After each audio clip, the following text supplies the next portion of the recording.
نحمده ونستعينه من يهده الله فلا مضل له ومن يضلله فلا هادي له وأشهد أن لا إله إلا الله وحده لا شريك له وأشهد أن محمدا عبده ورسوله أما بعد فأعوذ بالله من الشيطان الرجيم بسم الله الرحمن الرحيم قال الله تبارك وتعالى والسابقون الأولون من المهاجرين والأنصار والذين اتبعوهم بإحسان رضي الله عنهم ورضوا عنه وأعد لهم جنات تجري تحتها الأنهار خالدين فيها أبدا ذلك الفوز العظيم. وقال الله تبارك وتعالى في مقام آخر محمد رسول الله والذين معه أشداء على الكفار رحماء بينهم تراهم ركعا سجدا يبتغون فضلا من الله ورضوانا سيماهم في وجوههم من أثر السجود. وقال تبارك وتعالى في مقام آخر وما لكم ألا تنفقوا في سبيل الله ولله ميراث السماوات والأرض لا يستوي منكم من أنفق من قبل الفتح وقاتل أولئك أعظم درجة من الذين أنفقوا من بعد وقاتلوا وكلا وعد الله الحسنى والله بما تعملون خبير. محترم سامعین، آپ کے سامنے اللہ رب العزت کی لاریب کتاب قرآن مجید فرقان حمید میں سے 3 صورتوں کی ایک آیت، سورہ الفتح کی 29 نمبر آیت، سورہ التوبہ کی آیت نمبر 100 اور سورۃ الحدید کی آیت نمبر 10 تلاوت کی ہے.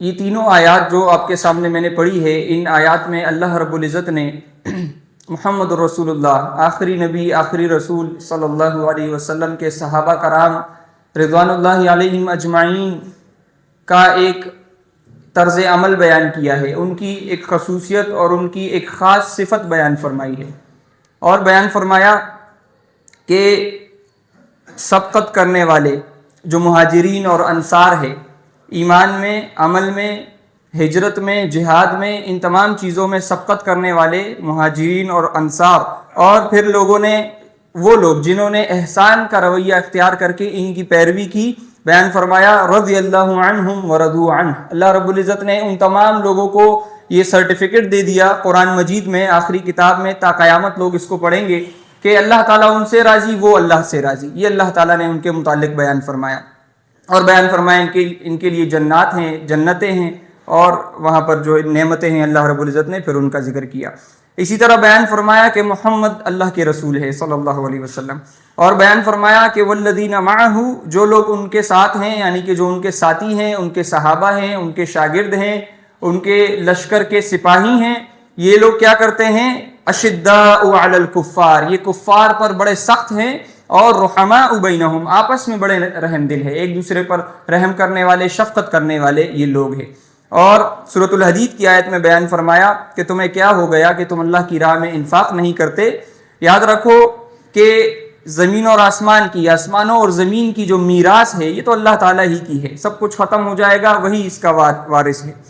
اور بیان فرمایا کہ لا یستوی منکم من انفق من قبل الفتح وقاتل، تم میں برابر نہیں ہیں وہ لوگ جنہوں نے انفاق کیا اور فتح سے پہلے، اور وقاتل اور جہاد کیا، قتال کیا. فتح مکہ سے پہلے جنہوں نے انفاق کیا اللہ کی راہ میں، جہاد کے لیے اپنا مال قربان کیا انہوں نے اللہ کی راہ میں لڑنے کے لیے، اور پھر اپنی جان کو بھی پیش کر کے جہاد کیا، قتال کیا، دشمن کو مارا، خود بھی مرے.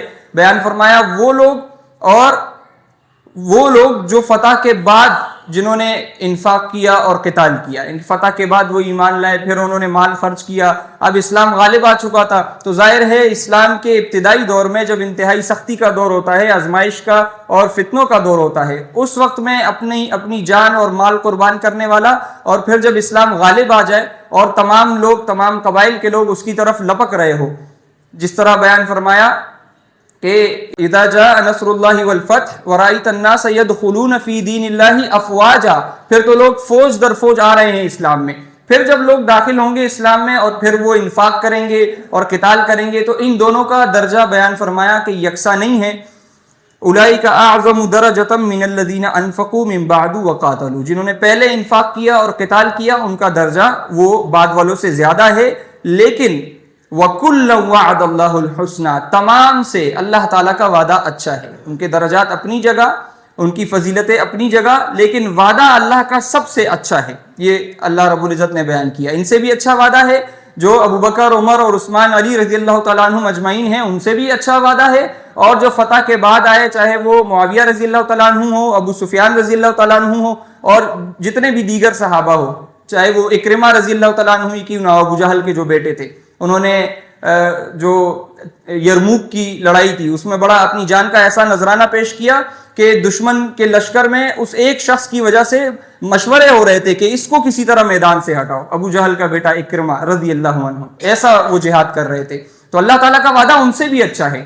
اب ہمارے دور میں اور اس دور سے پہلے بھی، یعنی کہ صحابہ کے دور سے ہی کچھ لوگ اس چیز پر مصر ہیں کہ وہ صحابہ کرام رضوان اللہ علیہ مجمعین میں سے کئی سارے صحابہ کا درجہ گھٹاتے ہیں، ان پر نعوذ باللہ لعن طعن کرتے ہیں، ان پر الزامات لگاتے ہیں، اور اس کی وجہ یہ ہوتی ہے کہ جو تاریخ کی کتابوں میں مشاجرات صحابہ کا ذکر ہے اس کو وہ بنیاد بناتے ہیں۔ مشاجرات صحابہ اور ہماری ذمہ داریاں، آج میرے موضوع کا جو مجھے موضوع دیا گیا یہ اس کا عنوان ہے۔ مشاجرات کسے کہتے ہیں؟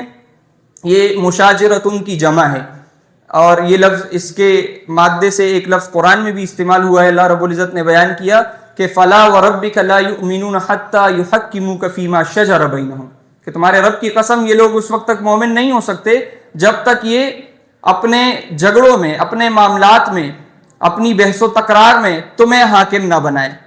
تو جھگڑوں کے متعلق یہ لفظ استعمال ہوتا ہے، اس کا مادہ ہے شین، جیم اور را، شجر، درخت جسے کہا جاتا ہے، اسی مادے سے یہ الفاظ بنے ہیں جھگڑے کے۔ اور اس کے پیچھے مفہوم اس کا یہ ہے کہ جس طرح درخت کی ٹہنیاں آپس میں الجھی ہوئی ہوتی ہے، اسی طرح جب انسانوں میں کوئی بات اس طرح کی الجھ جائے کہ اس کا حل نہ نکل رہا ہو یا آپس میں بحث و تکرار ہو جائے، جھگڑا ہو جائے، تو اسے بھی عربی میں مشاجرہ کہا جاتا ہے، اس کی جمع ہے مشاجرات۔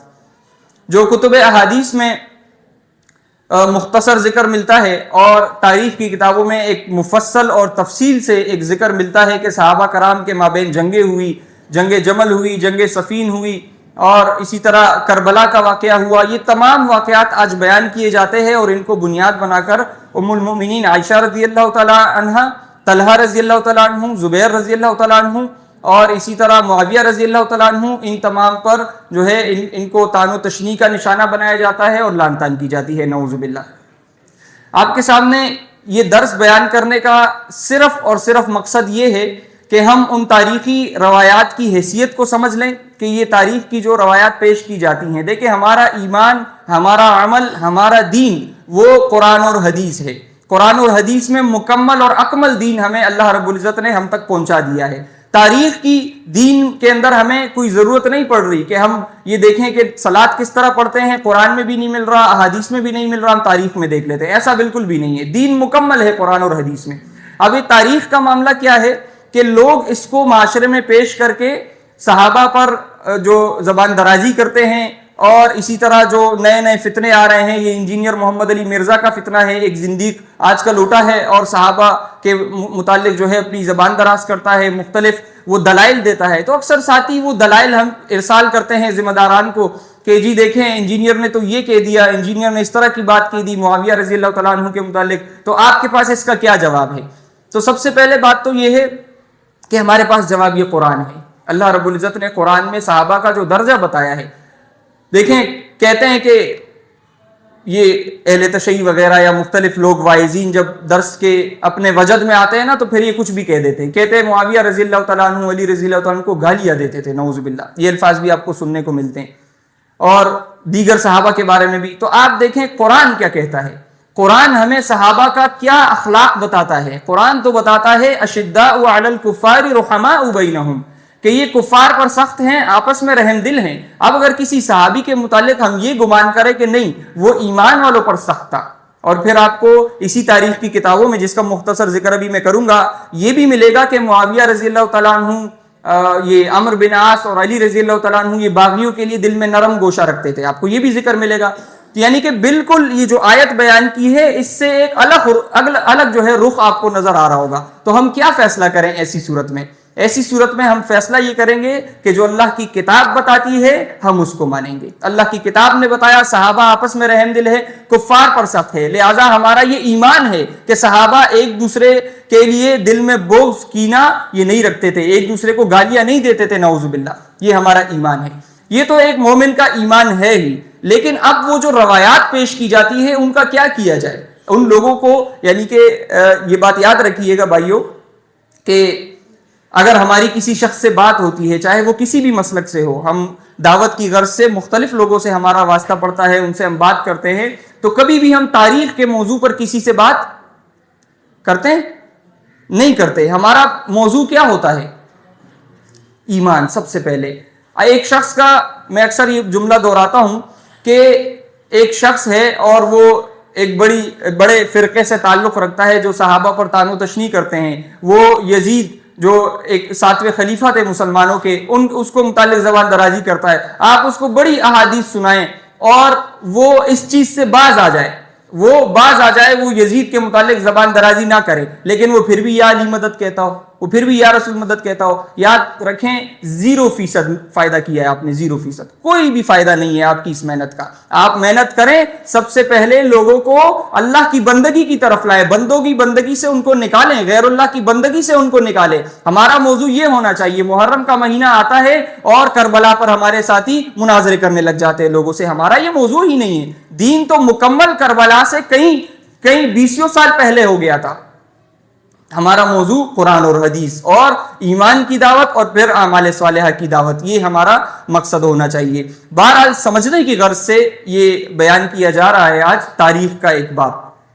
صحابہ کرام رضوان اللہ علیہ مجمعین کے مابین جو مشاجرات ہوئے، جو جنگیں ہوئی، جو لڑائیاں ہوئی، ایک مومن، ایک جو مطالعہ کرنے والا شخص ہوتا ہے، اس کا ذہن اکثر اس طرف جاتا ہے کہ مجھے معلوم ہو جائے کہ اصل بات کیا تھی کہ یہ مشہور کیا جاتا ہے صحابہ آپس میں لڑے ہیں، جنگیں ہوئی ہے. تو اسی کے متعلق انشاءاللہ یہ مختصر سی اس نشست میں ہم کوشش کریں گے کہ اس بات کو سمجھیں کہ یہ دراصل معاملہ کیا تھا.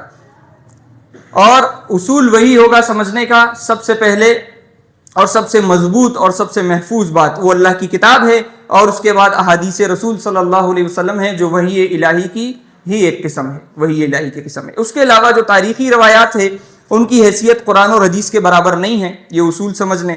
اور یہ بھی ایک بنیادی بات ہے کہ صحابہ کرام رضوان اللہ علیہ مجمعین کے ذریعے سے جو تابعین اور پھر اتباع التابعین تک جو احادیث پہنچی ہے، جس میں نبی صلی اللہ علیہ وسلم کے اقوال، افعال، تقریرات اور ان کے اخلاق وغیرہ یہ شامل تھا اس پر، یہ تو انہیں کہا جاتا ہے احادیث، نبی صلی اللہ علیہ وسلم کی احادیث. اس پر محدثین نے کڑی محنت کی ہے. امام بخاری، امام مسلم اور اسی طرح یحییٰ بن معین، سفیان ثوری، سفیان بن عیینہ، حسن بصری، امام زہری، یہ جتنے لوگ گزرے ہیں انہوں نے حدیث کی چھان بین پر، اور جو حدیث ہم تک جس سند سے پہنچتی ہے، جس چین سے پہنچتی ہے. امام بخاری کہتے ہیں میں نے اپنے استاد جو ہے حمیدی سے سنا، وہ کہتے ہیں میں نے جو ہے یحییٰ بن معین سے سنا، وہ کہتے ہیں میں نے فلاں سے سنا، اور وہ آخر میں کہتا ہے میں نے صحابی سے سنا، صحابی نے کہا اللہ کے رسول نے یہ بیان فرمایا.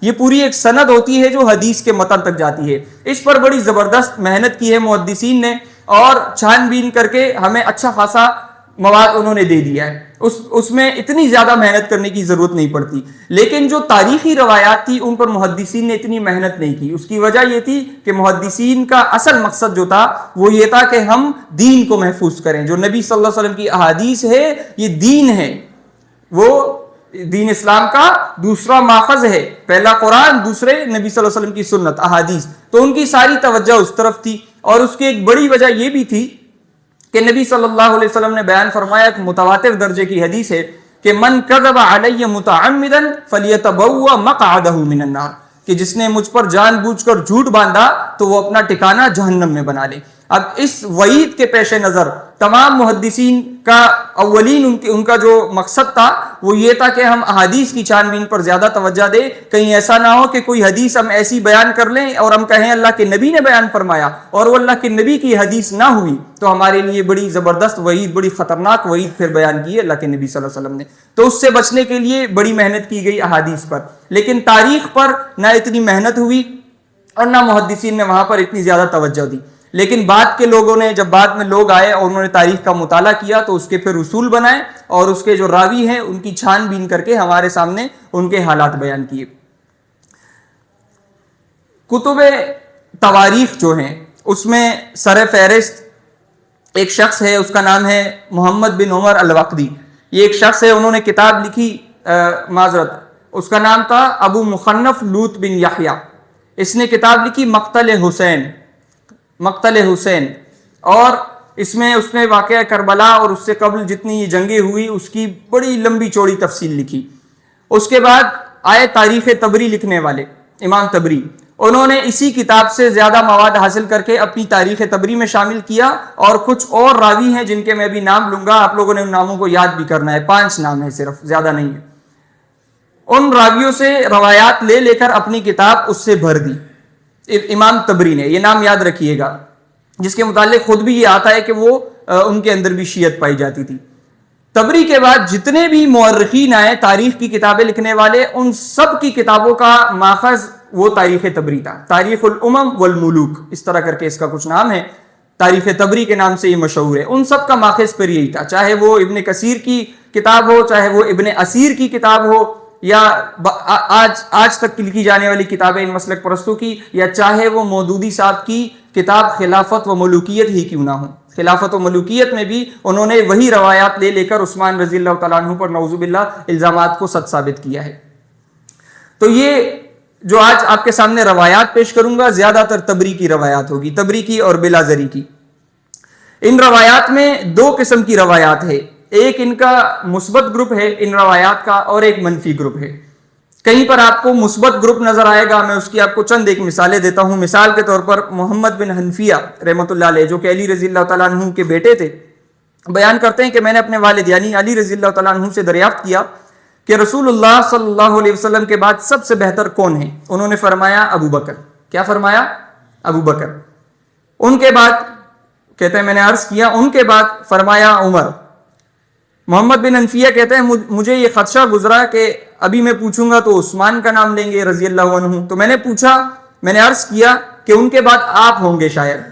تو کہا علی رضی اللہ تعالیٰ عنہ نے جواب دیا، بیٹا میں تو مسلمانوں میں سے ایک مسلم ہوں، مسلمین میں سے ایک عام مسلم ہوں. کتنا مثبت یعنی کہ ایک رخ ہے. اب آگے دیکھیں، روایت میں آتا ہے کہ ابن عباس رضی اللہ تعالیٰ عنہ بیان کرتے ہیں کہ میں عمر رضی اللہ تعالیٰ عنہ کی صلاۃ المیت میں شریک تھا.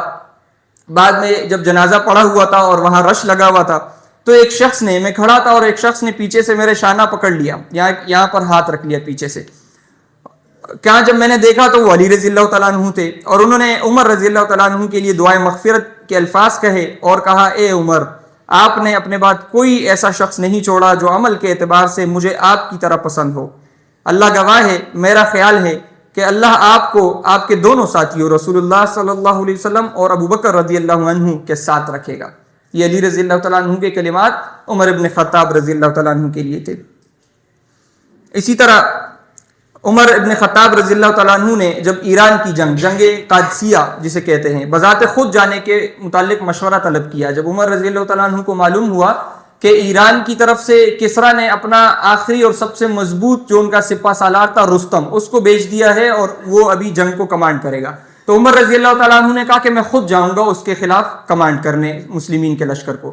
تو علی رضی اللہ تعالیٰ عنہ نے ان کو مشورہ دیا، اور اس کا خلاصہ یہ ہے، اور یہ جو اقتباس ہے شیعوں کی کتاب نہج البلاغہ میں بھی موجود ہے کہ علی رضی اللہ تعالیٰ عنہ نے عمر رضی اللہ تعالیٰ عنہ سے کہا کہ امیر کی جو اس کا مقام ہوتا ہے وہ تو ایک جو ستاروں کی پوری ایک چین ہوتی ہے، جس طرح آج ہمارے پاس یہ آپ نے دیکھا ہے لوگ تسبیح کرتے ہیں، وہ ایک وہ بنایا ہوا ہوتا ہے، کیا کہتے ہیں اسے، ایک مالا بنائی ہوئی ہوتی ہے، اس کے اندر ایک دھاگا ہوتا ہے. کہا اس پورے مالا میں اس دھاگے کی اہمیت ہوتی ہے امیر کی، اگر اس کو ہٹا دیا جائے تو جتنے اس کے اندر وہ موتیاں وغیرہ ہے وہ سب بکھر جائے گی. کہا آپ نہ جائیں، آپ اپنی جگہ کسی کو بھیجیں. اگر آپ وہاں گئے اور عجم نے دیکھا کہ یہ عمر ابن خطاب ہے، عرب کی جان یہ ہے، تو سب کو چھوڑ کر آپ پر ٹوٹ پڑیں گے اور بڑا نقصان ہوگا. اس طرح کر کے علی رضی اللہ تعالیٰ عنہ نے ان کو مشورہ دیا.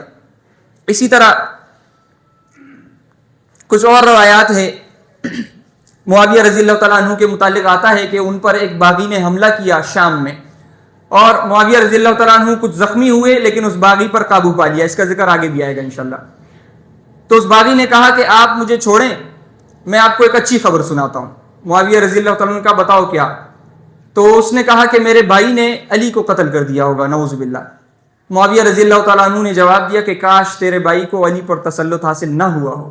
یہ ان کی جنگوں کے بعد کا واقعہ ہے. آپس میں ایسے رحم دل تھے. قرآن کا بیان وہ حق ہے اور اسی کو انشاءاللہ آج ہم ثابت کریں گے مزید. اسی طرح یہ تو مثبت روایات ہیں, اور بھی کئی ساری ہے, یہ ان میں سے کچھ ہیں. لیکن منفی روایات کا جو گروپ ہے اس میں آپ کو یہ نظر آئے گا, جو تاریخی روایات ہے اس کے مطابق علی رضی اللہ تعالیٰ عنہ خود کو خلافت کا حقدار سمجھتے تھے. جب صحابہ کرام کی اکثریت نے ان کے بجائے ابو بکر رضی اللہ تعالیٰ عنہ کو خلیفہ بنایا تو علی رضی اللہ تعالیٰ عنہ کو بہت رنج پہنچا اور دل میں بغض رکھا اور مجبوراً پھر بیعت کر لی. اس کے بعد عمر اور عثمان رضی اللہ تعالیٰ عنہما کی خلافت کو بھی مجبوراً برداشت کیا اور خلافت عثمانی کے آخری ایام میں پھر بغاوت کھڑی کر کے خلیفہ کو شہید کروا دیا اور پھر اقتدار پر قابض ہو گئے خود ہی. اور طلحہ, زبیر, عائشہ اور معاویہ رضی اللہ تعالیٰ عنہم نے جب ان کو خلیفہ تسلیم نہیں کیا تو ان سے بھی جنگیں کی. اس طرح کر کے آپ کو ایک منفی گروپ ملے گا ان روایات کا. یہ دو قسم کی روایات ہے. اب اس میں سے کون سی تصویر درست ہے وہ تو روایات کی چھان بین سے بھی ہمیں معلوم ہوگا, لیکن ہم نے اصول کیا بنایا تھا, جو تصویر, جو رخ کیا بتاتا ہے, قرآن جو ہمیں بتاتا ہے کہ یہ تصویر اس میں درست ہے.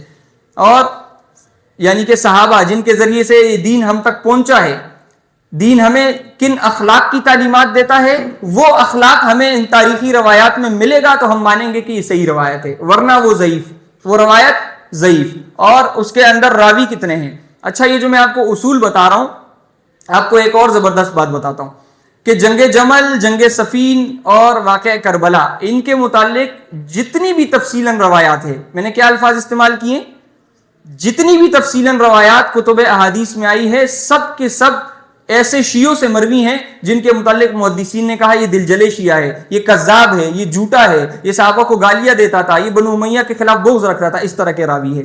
اگر ہم ان تمام روات کو اور ان کی روایت کردہ جو تاریخی روایات ہے ان کو رد کر دیں تو ہمارے پاس کوئی تفصیل نہیں بچتی کہ جنگ جمل میں کیا ہوا تھا, اس کی تفصیلات کیا ہے, جنگ صفین میں کیا ہوا, اس کی تفصیلات کیا ہے. کوئی تفصیل نہیں ہے ہمارے پاس, ساری تفصیل انہی کی طرف سے آئی ہے. اور یہ ہوتا کیسے ہے کہ جب جنگ ہوئی تو ایسا تو نہیں تھا کہ صحابہ نے فوراً کتابیں لکھنا شروع کر دی کہ جنگ میں کیا ہوا. یہ کیا, یا میں آپ کو آسان مثال دیتا ہوں, ہمارے اس دور کی مثال لے لیں.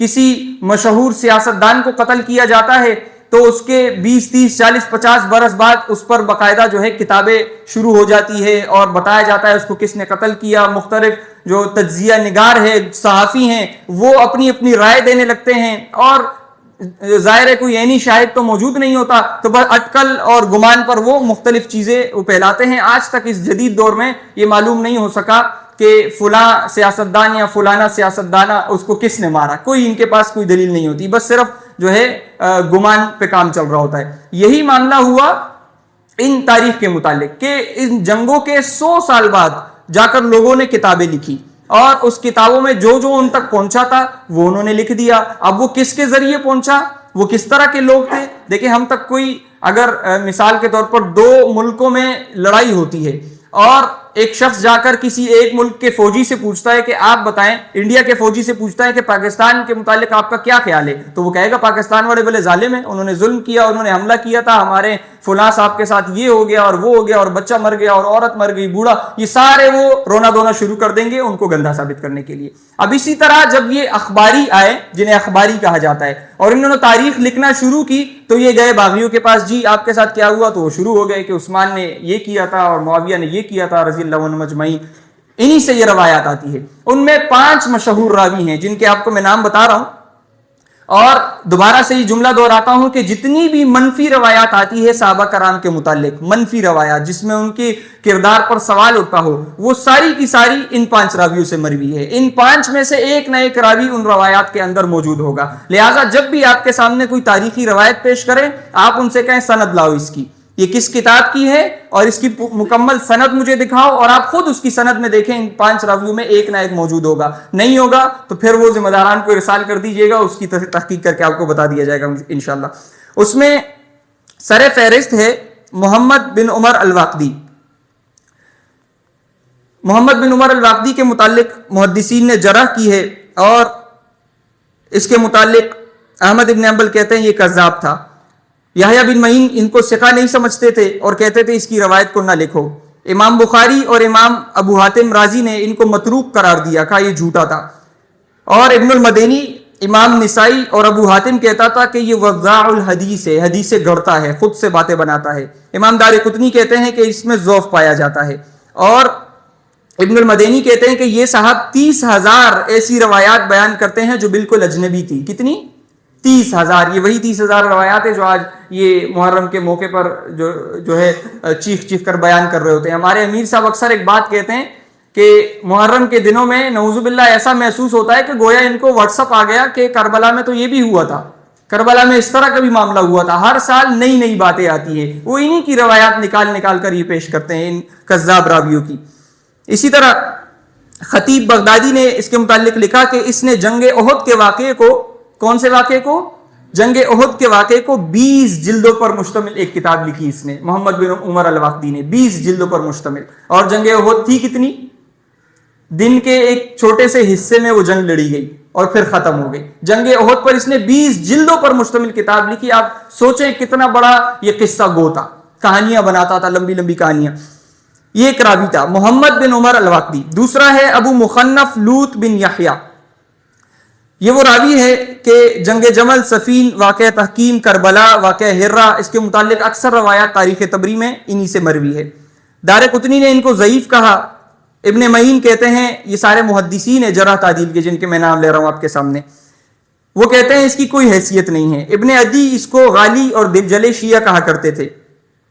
اسی طرح ایک راوی ہے محمد بن صائب الکلبی، کلبی کے نام سے یہ مشہور تھے اور ان کا تعلق بھی ابو مخنف کی پارٹی سے تھا. اس کے متعلق مشہور محدث امام سفیان ثوری کہتے ہیں الکلبی سے بچو، الکلبی سے بچو. ان کو کہا گیا آپ بھی تو روایت کرتے ہیں، تو کہا میں پہچانتا ہوں کہ اس کی کون سی روایت صحیح ہے اور کون سی میں وہ جھوٹ بول رہا ہے. اسی طرح آمش کہتے تھے کہ اس سبائی سے بچو، میں نے دیکھا کہ لوگ اس کا نام جھوٹوں میں شمار کرتے ہیں. احمد بن زہیر کہتے ہیں کہ میں نے احمد بن حنبل سے پوچھا کیا کلبی کی تفسیر کو دیکھنا جائز ہے؟ اس نے کہا نہیں. یحییٰ بن معین نے کہا کہ یہ ثقہ نہیں ہے. امام جوزجانی نے کہا کہ یہ کذاب ہے اور امام دارقطنی نے کہا کہ یہ متروک ہے. یہ تیسرا راوی ہے.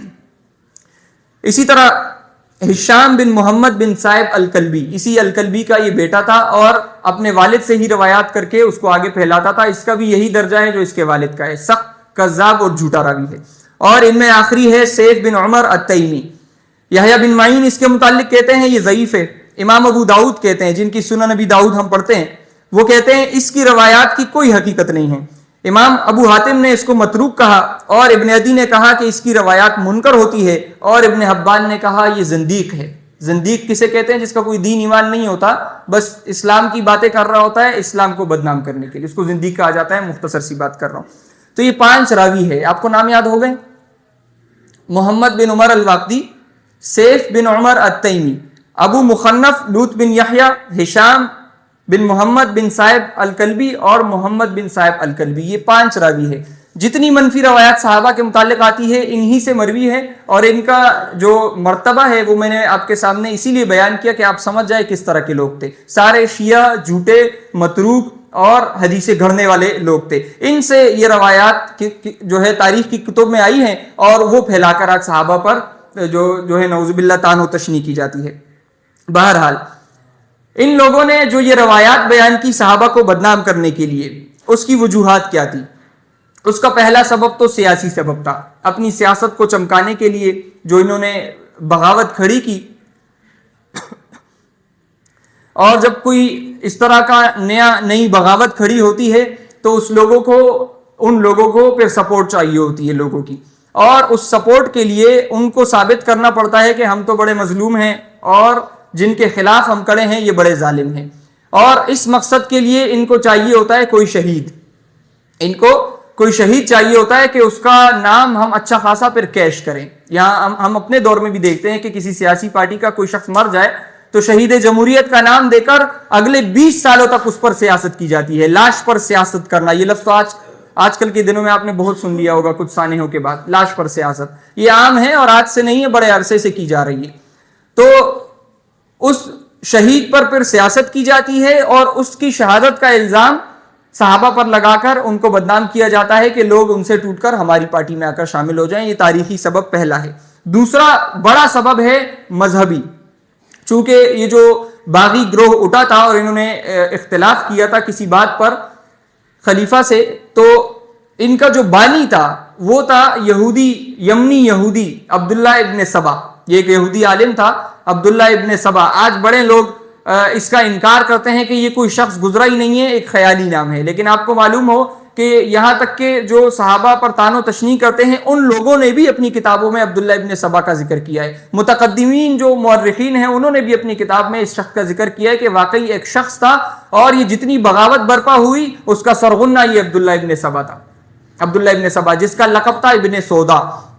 اور اس کا طریقہ کار یہ تھا کہ یہ کسی شہر میں, مثال کے طور پر خلیفہ تو ہیں مدینہ میں عثمان رضی اللہ تعالیٰ عنہ, یہ جاتے مصر میں یا کوفہ میں یا اسی طرح کسی دوسرے شہر میں, اور طریقہ واردات یہ ہوتا کہ مثال 4 لوگ ہیں, ایک عبداللہ ابن سبا ہے, 3 اس کے چیلے ہیں.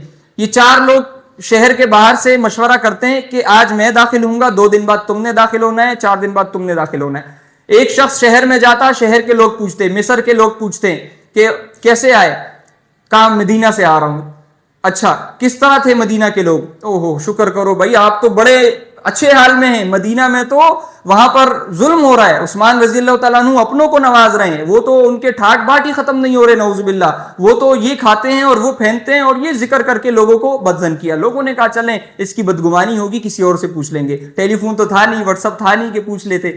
2 دن بعد دوسرا شخص شہر میں داخل ہوا, جی کیسے ہو, کہاں سے آئے ہو, مدینہ سے آیا ہوں. اچھا کیسا رہا, مدینہ میں لوگ ٹھیک تھے, جی وہاں تو بڑا ظلم چل رہا ہے, خلیفہ نے تو ظلم کا بازار گرم کیا ہوا ہے نعوذ باللہ. لوگوں کے ذہن میں وہ تھوڑا اور اضافہ ہو جاتا کہ کیا دوسرا شخص ہے ایسی بات کر رہا ہے, کہیں واقعی تو ایسا نہیں ہے. 2 دن بعد انہی کا تیسرا ساتھی داخل ہوتا, وہ بھی یہی بات کرتا, لوگ بدگمان ہو جاتے.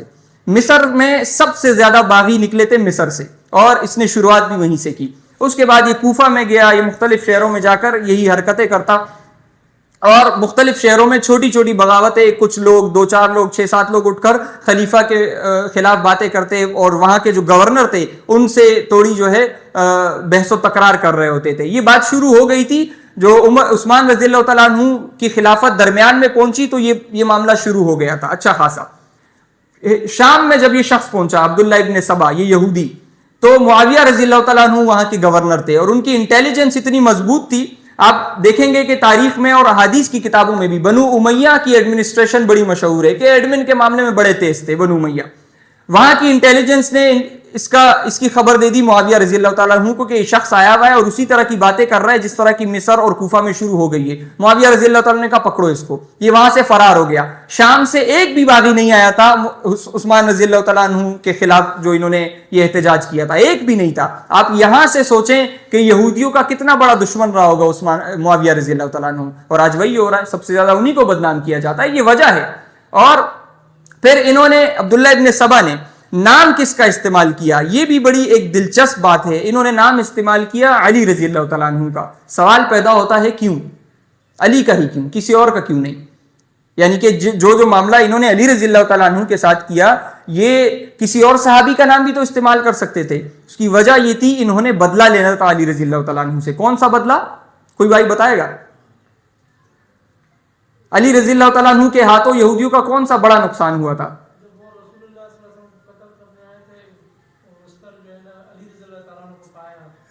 وہ تو مکہ کا واقعہ ہے, وہ تو مکہ کا ابو جہل لوگوں کا واقعہ ہے. خیبر کی فتح, خیبر کا قلعہ علی رضی اللہ تعالیٰ عنہ کے ہاتھ فتح ہوا تھا. میرے سامنے اتفاقاً کچھ سالوں پہلے ایک احتجاجاً ایک پوسٹر آیا تھا, کسی نے شیئر کیا ہوا تھا, وہ نظر آیا. اس کے اوپر یہودیوں کا کوئی پروٹیسٹ تھا اور انہوں نے ایک بینر اٹھایا ہوا تھا جس پر لکھا ہوا تھا خیبر واز یور لاسٹ چانس, کہ خیبر تم لوگوں کا آخری موقع تھا. آپ دیکھیں آج تک ان کے دلوں میں یہ بغض کتنا رچا بسا ہوا ہے. خیبر کی فتح, خیبر کی فتح, کیونکہ عرب میں ان کا یہ آخری مقام تھا, اور وہاں سے بھی ان کو بے دخل کر دیا علی رضی اللہ تعالیٰ عنہ کے ہاتھوں. نبی صلی اللہ علیہ وسلم خود وہاں موجود تھے, لیکن کہا کل میں پرچم اس شخص کو دوں گا. صحیح بخاری میں حدیث ہے کہ وہ اللہ اور اس کے رسول سے محبت کرتا ہے صلی اللہ علیہ وسلم, اور اللہ اور اس کا رسول صلی اللہ علیہ وسلم اس سے محبت کرتے. تو صحابہ پوری رات اس میں اشتیاق میں لگے رہے کہ کاش صبح ہمیں پرچم دے دیا جائے. کتنی بڑی بشارت ہے, اللہ اور اس کا رسول محبت کرتا ہے اس شخص سے. صبح جب ہوئی نبی صلی اللہ علیہ وسلم نے کہا علی کو بلاؤ، علی کہاں ہے؟ علی رضی اللہ تعالیٰ عنہ کے متعلق بتایا گیا ان کی آنکھ میں تکلیف ہے، نبی صلی اللہ علیہ وسلم نے کہا بلاؤ، وہ آئے، نبی صلی اللہ علیہ وسلم نے اپنا لعاب مبارک ان کی آنکھ میں لگایا، وہ کہتے ہیں یہ معجزہ تھا نبی صلی اللہ علیہ وسلم کا، وہ کہتے ہیں ایسے ٹھیک ہو گئی کہ گویا کوئی تکلیف ہی نہیں تھی، اور علی رضی اللہ تعالیٰ عنہ کو پرچم دیا، ہدایات دی، اور علی رضی اللہ عنہ کے ہاتھوں خیبر فتح ہوا۔ یہ یہودیوں کا بہت بڑا نقصان، اس کا بدلہ لینے کے لیے انہوں نے علی رضی اللہ تعالیٰ عنہ کا نام استعمال کیا، پھر علی رضی اللہ تعالیٰ عنہ کو شہید کیا، پھر حسن رضی اللہ تعالیٰ عنہ سے بدلہ لیا، پھر حسین رضی اللہ تعالیٰ عنہ کو شہید کیا، پورے خاندان سے بدلہ لیا ہے۔ یہ آپ سمجھ سکتے ہیں اس بات کو کہ کیوں انہوں نے ان کا نام استعمال۔ مخلص نہیں ہے علی رضی اللہ تعالیٰ عنہ سے، مخلص ہوتے تو صحیح مسلم میں حدیث آتی ہے، امام جو ہے علی رضی اللہ تعالیٰ عنہ نے، یہ امام مسلم نے روایت کیا ہے، اپنے بڑے مشہور شاگرد ابو الحیاج ازدی کو کہا کہ جاؤ، جیسے ہی جب کوئی فتح ہوتی ہے، کوئی جگہ کسی کی گورنری میں آتی ہے ایک مومن کی، اور پھر علی رضی اللہ تعالیٰ عنہ کی جیسے مومن کی، تو پہلا حکم کیا ہونا چاہیے؟ جاؤ، جو تصویر نظر آئے مٹا دو، جو قبر زمین سے اونچی نظر آئے زمین کے برابر کر دو۔ یہ وہ حکم تھا جو سب سے پہلے علی رضی اللہ تعالیٰ عنہ نے دیا۔ یہ مخلص ہوتے تو آج علی رضی اللہ تعالیٰ عنہ کے اس پہلے حکم پر عمل کرتے جو انہوں نے اپنے شاگرد کو دیا تھا فتح کے بعد، نہیں کرتے اس پر عمل۔ یہ دشمن ہے علی رضی اللہ تعالیٰ عنہ کے۔ اور اس بات کا ذکر کہ اولیاء اللہ کے دوست کون ہوتے ہیں، دشمن کون ہوتے ہیں، اللہ رب العزت نے قرآن میں بھی ذکر کیا ہے۔ اولیاء اللہ کے دوست وہ ہیں جو ان کی پیروی کرتے ہیں، ان کے نقش قدم پر چلتے ہیں، اور ان کے دشمن وہ لوگ ہیں جو ان کو الہ بنا دیتے ہیں، الہ کا درجہ دے دیتے ہیں۔ بہرحال تو یہ دوسری وجہ تھی مذہبی، اور تیسرا بڑا سبب جو تھا وہ قبائلی تھا۔ قبائلی سبب جو تاریخی روایات میں جو منفی چیزیں آئی ہیں وہ قبائل کی وجہ سے ہیں۔ میں آپ کے سامنے ابھی جنگ جمل کا ذکر انشاءاللہ شروع کرتا ہوں، اس قبائل کا ذکر وہاں آ جائے گا، وقت اتنا زیادہ نہیں ہے۔ اور الحمدللہ یہ جتنا انہوں نے فساد برپا کیا ہے تاریخی روایات میں، محدثین کے ذریعے اللہ رب العزت نے ہم تک اس کی وضاحت پہنچائی ہے، جو آپ کے سامنے میں نے بیان کی کہ یہ لوگ کس طرح کے راوی تھے جنہوں نے بیان کیا۔ جو پہلی خانہ جنگی ہوئی صحابہ کے ان ادوار میں، جو بڑے صحابہ کے یہ ادوار تھے، اس میں 2 خانہ جنگیاں ہوئی۔ پہلی خانہ جنگی یہ شروع ہوئی عثمان رضی اللہ تعالیٰ عنہ کی شہادت سے، جنگ جمل، صفین، اور صفین پر اس کا اختتام ہو گیا، خانہ جنگی ختم۔ دوسری خانہ جنگی شروع ہوئی جب یزید رحمہ اللہ کو خلیفہ بنایا گیا، اور اس کے بعد واقعہ کربلا، واقعہ ہرہ، اور مکہ پر جو حملہ کیا گیا تھا یہ، اور پھر یہ دوسری خانہ جنگی بھی ختم۔ یہ 2 بڑی خانہ جنگی تھی، اور اس میں سے جو دوسری ہے واقعہ کربلا جس کے اندر آئی، وہ بذات خود ایک لمبا مضمون ہے۔ اس پر آپ کے سامنے غالباً کچھ مہینے پہلے عبد المالک بھائی نے یہاں درس بھی کیا تھا، الحمدللہ کیا تھا نا جناب، عبد المالک بھائی نے اس پر درس کیا ہے۔ انشاءاللہ اگر دوبارہ ضرورت پڑی اس پر پھر کبھی بات کریں گے۔ جنگ جمل اور جنگ صفین اور جنگ نہروان، اس پر ذرا مختصر سی گفتگو کرتے ہیں۔ جنگ جمل اور جنگ صفین کی وجہ کیا تھی؟ دونوں کی وجہ ایک ہی تھی، عثمان رضی اللہ تعالیٰ عنہ کی شہادت۔ دونوں کی وجہ کیا تھی؟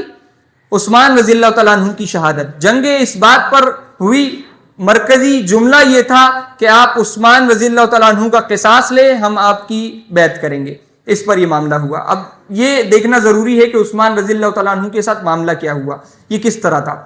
عثمان رضی اللہ تعالیٰ عنہ کی خلافت کے جو آخری سال تھے اس میں یہ بغاوت شروع ہوئی، جیسا کہ میں نے ذکر کیا، مختلف شہروں میں گورنروں سے لوگوں نے بحث و تکرار شروع کی، اور عجیب سا ایک منظر نظر آیا جو یعنی کہ نارمل نہیں تھا۔ یہ بات گورنروں نے عثمان رضی اللہ تعالیٰ عنہ تک پہنچا دی تھی کہ یہ کچھ لوگ اٹھے ہیں جو اس طرح کی باتیں کر رہے ہیں، اور اکثر جگہوں پر مار پیٹ تک بھی آپس میں لوگ بات کر رہے ہیں، کوئی عثمان رضی اللہ تعالیٰ عنہ کی سائڈ لے رہا ہے، کوئی ان کے خلاف بول رہا ہے، تو آپس میں جھگڑا بھی ہو جاتا ہے، اکثر مار پیٹ ہو جاتی ہے۔ یہ بات جب مشہور ہوئی تو کوفہ میں یہ مالک اشتر، یہ ایک مشہور باغی ہے جس کا بھی آگے ذکر کروں گا انشاءاللہ، مالک اشتر اور اس کے کچھ ساتھی تھے کہ کوفہ کے گورنر نے ان کو پکڑا، تو عثمان رضی اللہ تعالیٰ عنہ نے وہاں سے ہدایات دی، چونکہ جو شام ہے وہاں سے کوئی کمپلین نہیں تھی، وہاں کی ایڈمنسٹریشن بڑی مضبوط تھی الحمدللہ، تو عثمان رضی اللہ تعالیٰ عنہ نے کوفہ کے گورنر کو کہا کہ اس شخص کو شام میں معاویہ کے پاس بھیج دو، وہ سمجھا دے گا۔ وہ سمجھے تھے کہ چھوٹا موٹا کیس ہے، وہ تو ایک آئس برگ تھا، یوں سمجھے کہ سمندر کے اندر جو برفانی تودا ہوتا ہے کہ جو اوپر سے بڑا چھوٹا سا نظر آتا ہے لیکن نیچے آپ دیکھیں تو وہ پورا ایک بڑا پہاڑ ہوتا ہے۔ ان باغیوں کی مثال یہ ہے کہ اس وقت نظر یہ کچھ ہی آ رہے تھے لیکن ان کی بڑی یعنی کہ ایک پوری فوج تیار ہو گئی تھی، اور یہ کام اتنی جلدی نہیں ہوتا، یہ انہوں نے شروع کیا ہوگا۔ اگر میں آپ کے سامنے باغی تحریکوں کا لائف سائیکل مختصر سا بیان کروں تو جس طرح ایک بچہ ہوتا ہے کہ وہ پہلے پیدا ہوتا ہے، پھر والدین اس کی پرورش کرتے ہیں، ماں دودھ پلاتی ہے، آس پاس کے آب و ہوا سے وہ غذائیت حاصل کرتا ہے، پھر وہ پلتا پھولتا ہے اور بڑا ہوتا ہے، پھر جوانی تک پہنچتا ہے، اور پھر جوانی میں کچھ لوگ انتہائی جذباتی ہوتے ہیں تو کسی وجہ سے مر جاتے ہیں، کچھ لوگ بڑھاپے تک چلے جاتے ہیں، جب مر جاتے ہیں تو پھر بھی تحریک ختم نہیں ہوتی، اس کی اولاد ہوتی ہے، نسل آگے چلتی ہے، ایسا ہی ہوتا ہے۔ بعض لوگوں کی اولاد نہیں ہوتی تو ان کا معاملہ وہیں پر ختم ہو جاتا ہے۔ باغی تحریکوں کا بھی یہی معاملہ ہوتا ہے، سب سے پہلے کچھ لوگ اکٹھے ہوتے ہیں، چیما گوئیاں کرتے ہیں کسی کے خلاف، کسی حکومت کے خلاف، جس طرح ہمارے اس کیس میں جو ہم بیان کر رہے ہیں عثمان رضی اللہ تعالیٰ عنہ کے خلاف جمع ہوئے لوگ، جمع ہوتے ہیں، باتیں کرتے ہیں، اور اپنی جیسی ذہنیت کے لوگوں کو تلاش کر کے ایک جتھا بناتے ہیں، گروپ بناتے ہیں، پھر بات آہستہ آہستہ آگے بڑھتی ہے۔ اگر جس طرح کچھ بچے پیدا ہوتے ہی مر جاتے ہیں، ان کے ساتھ بھی اکثر یہی ہوتا ہے کہ ہم خیال اگر نہ ملیں تو بات ختم ہو جاتی ہے، لیکن اگر ہم خیال ملیں اور تھوڑی سی پرورش ہو اور جوانی تک پہنچیں، تو اگر یہ بہت زیادہ جذباتی ہو اور کم ہی لوگ ہوتے ہیں اور حکومت کے خلاف بغاوت کر دیتے ہیں تو حکومت ان کا قلع کما کر دیتی ہے، یوں سمجھے کہ جوانی میں ہی یہ مر جاتے ہیں۔ اور اگر یہ تھوڑا صبر و تحمل والے ہوتے ہیں تو پھر تھوڑے اور بڑے ہوتے ہیں، ایک جتھا بناتے ہیں، پوری فوج بنتی ہے ان کی، اور بعض اوقات یہ حکومت کا تختہ بھی پلٹ دیتے ہیں، یہ معاملہ بھی ہوتا ہے۔ تو ان کی شروعات ممکن ہے کہ عمر رضی اللہ تعالیٰ عنہ کے دور میں ہی ہو گئی ہو، ان کے آپس میں یہ جو ان کی فوج بن رہی تھی، جماعت کیا ایک جو فرقہ بنا رہے تھے، اس کی شروعات ہو گئی ہوگی۔ اور بعض جو تاریخ دان ہیں انہوں نے تو یہ بھی کہا ہے کہ ممکن ہے کہ عمر رضی اللہ تعالیٰ عنہ کو جو شہید کیا ہے وہ بھی اسی باغی پارٹی کا حصہ رہا ہو، ممکن ہے، اس میں قوی امکان موجود ہے۔ بہرحال جب یہ معاملہ ہوا تو عثمان رضی اللہ تعالیٰ عنہ نے کہا کہ اس شخص کو معاویہ کے پاس بھیج دیں، وہ ان کو سمجھا دیں گے۔ وہ وہاں گئے تو معاویہ رضی اللہ تعالیٰ عنہ ان کو نصیحت کر رہے ہیں کہ اس نے فوراً ان کی داڑھی پکڑ لی، اس شخص نے، معاویہ رضی اللہ تعالیٰ عنہ کی۔ تاریخ تبری میں آتا ہے کہ معاویہ رضی اللہ تعالیٰ عنہ نے کہا بات سنو، چھوڑ دو، شام کے لوگوں نے دیکھ لیا کہ تم نے ان کے امیر کی داڑھی پکڑی ہے، تو اللہ کی قسم میں بھی ان سے تمہیں نہیں بچا سکوں گا۔ یہ کوفہ نہیں ہے، یہ الفاظ تھے ان کے کہ یہ کوفہ نہیں ہے، شام کے لوگوں نے دیکھ لیا تو میں بھی تمہیں نہیں چھڑا سکوں گا، تمہارا وہ حال کریں گے اگر انہوں نے دیکھ لیا کہ تم نے ان کے امیر کی داڑھی کو اس طرح سے پکڑا۔ اس نے فوراً چھوڑ دیا۔ بعد میں معاویہ رضی اللہ تعالیٰ عنہ نے ایک خط لکھا۔ اچھا یہ ساری روایات موجود ہیں میرے پاس، لیکن اس کو اگر من و عن بیان کروں گا تو مکمل نہیں ہو پائے گا۔ معاویہ رضی اللہ تعالیٰ عنہ نے ایک خط لکھا عثمان رضی اللہ تعالیٰ عنہ کو کہ معاملہ خراب ہے، معاملہ کچھ زیادہ درست نہیں ہے، جیسا کہ میں نے بیان کیا کہ حالات نارمل نہیں ہیں، یہ لوگ جو ہے یہ بڑے فسادی ہیں، بات ماننے کو تیار نہیں ہیں، خلیفہ وقت کے خلاف یہ باتیں کر رہے ہیں اور اس کو پھیلا رہے ہیں۔ عرض جب یہ بات زیادہ بڑھی تو عثمان رضی اللہ تعالیٰ عنہ نے مختلف شہروں میں لوگ بھیجے کہ گورنروں کی خبر لیں کہ کہیں واقعی گورنروں نے کوئی مسئلہ تو نہیں شروع کر دیا کہ علاقے کے لوگ اتنے مسئلے مسائل کر رہے ہیں، اور مختلف لوگوں کو روانہ کیا گورنرز کے پاس۔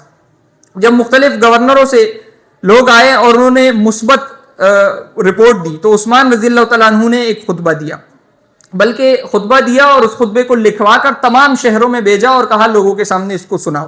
اس کے الفاظ یہ تھے تاریخ تبری میں کہ میں نے حکام کے لیے یہ مقرر کر دیا ہے۔ اب آپ دیکھیں کہ تاریخ تبری میں نے جیسا کہ آپ کو بتایا کہ اکثر ان راویوں کی روایات ہیں جو جھوٹے ہیں، جن پر جرح کی گئی ہے۔ ہمارا یہاں پر بیان کرنے کا ایک مقصد یہ بھی ہے، ایک زاویہ یہ بھی ہے کہ لوگ اسی تاریخ تبری سے منفی روایات اٹھا کر صحابہ کی کردار کشی کرتے ہیں۔ اسی کتاب سے ہم یہ بھی ثابت کرتے ہیں کہ صحابہ اس طرح نہیں تھے، صحابہ انتہائی مثبت قسم کے لوگ تھے، آپس میں رحم دل کفار پر سخت تھے، اسی کتاب سے۔ اب ان سے یہ سوال ہے ان لوگوں سے کہ آپ کیوں تاریخ تبری کی وہی روایات اٹھاتے ہیں جو قرآن سے تصادم کرتی ہے، جو قرآن کے بتائے گئے جو صفات ہے صحابہ کی اس کے خلاف ایک تصویر پیش کرتی ہے کہ صحابہ اس طرح تھے، آپ انہی کو پیش کرتے ہیں، تاریخ تبری میں آپ کو یہ روایات نظر نہیں آتی؟ یہ ایک سوال ہے ان لوگوں سے۔ ہم نے تاریخ تبری سے ہی، اسی کتاب سے جس سے شیعہ روایات اٹھا کر پیش کر کے، انجینئر محمد علی مرزا روایات اٹھا کر پیش کر کے لوگوں کے ذہنوں میں فتنہ اور فساد برپا کر رہا ہے، اسی کتاب سے ہم یہ روایات بیان کر رہے ہیں کہ صحابہ کرام آپس میں کس طرح تھے، ان کے معاملات کس طرح سے ہوئے، انتہائی حکمت پر مبنی۔ جو لوگ یہ سمجھتے ہیں کہ جنگ جمل اور جنگ صفین صحابہ کے درمیان لڑائیاں تھی، وہ اپنے ذہنوں سے یہ بات نکال دیں، انشاءاللہ ابھی اس پر گفتگو کروں گا۔ بہرحال عثمان رضی اللہ تعالیٰ عنہ نے لکھا کہ میں نے حکام کے لیے یہ مقرر کر دیا ہے کہ ہر موسم حج میں مجھ سے ملاقات کریں۔ جب سے میں خلیفہ مقرر کیا گیا ہوں میں نے امت اسلامیہ کے لیے یہ اصول مقرر کر دیا ہے کہ نیکی کا حکم دیا جائے، برے کاموں سے روکا جائے، اس لیے جس حق کا مطالبہ میرے یا میرے مقرر کردہ حکام کے سامنے پیش کیا جائے گا وہ حق ادا کر دیا جائے گا. عام لوگوں کے حقوق میرے اہل و عیال کے حقوق پر مقدم ہوں گے.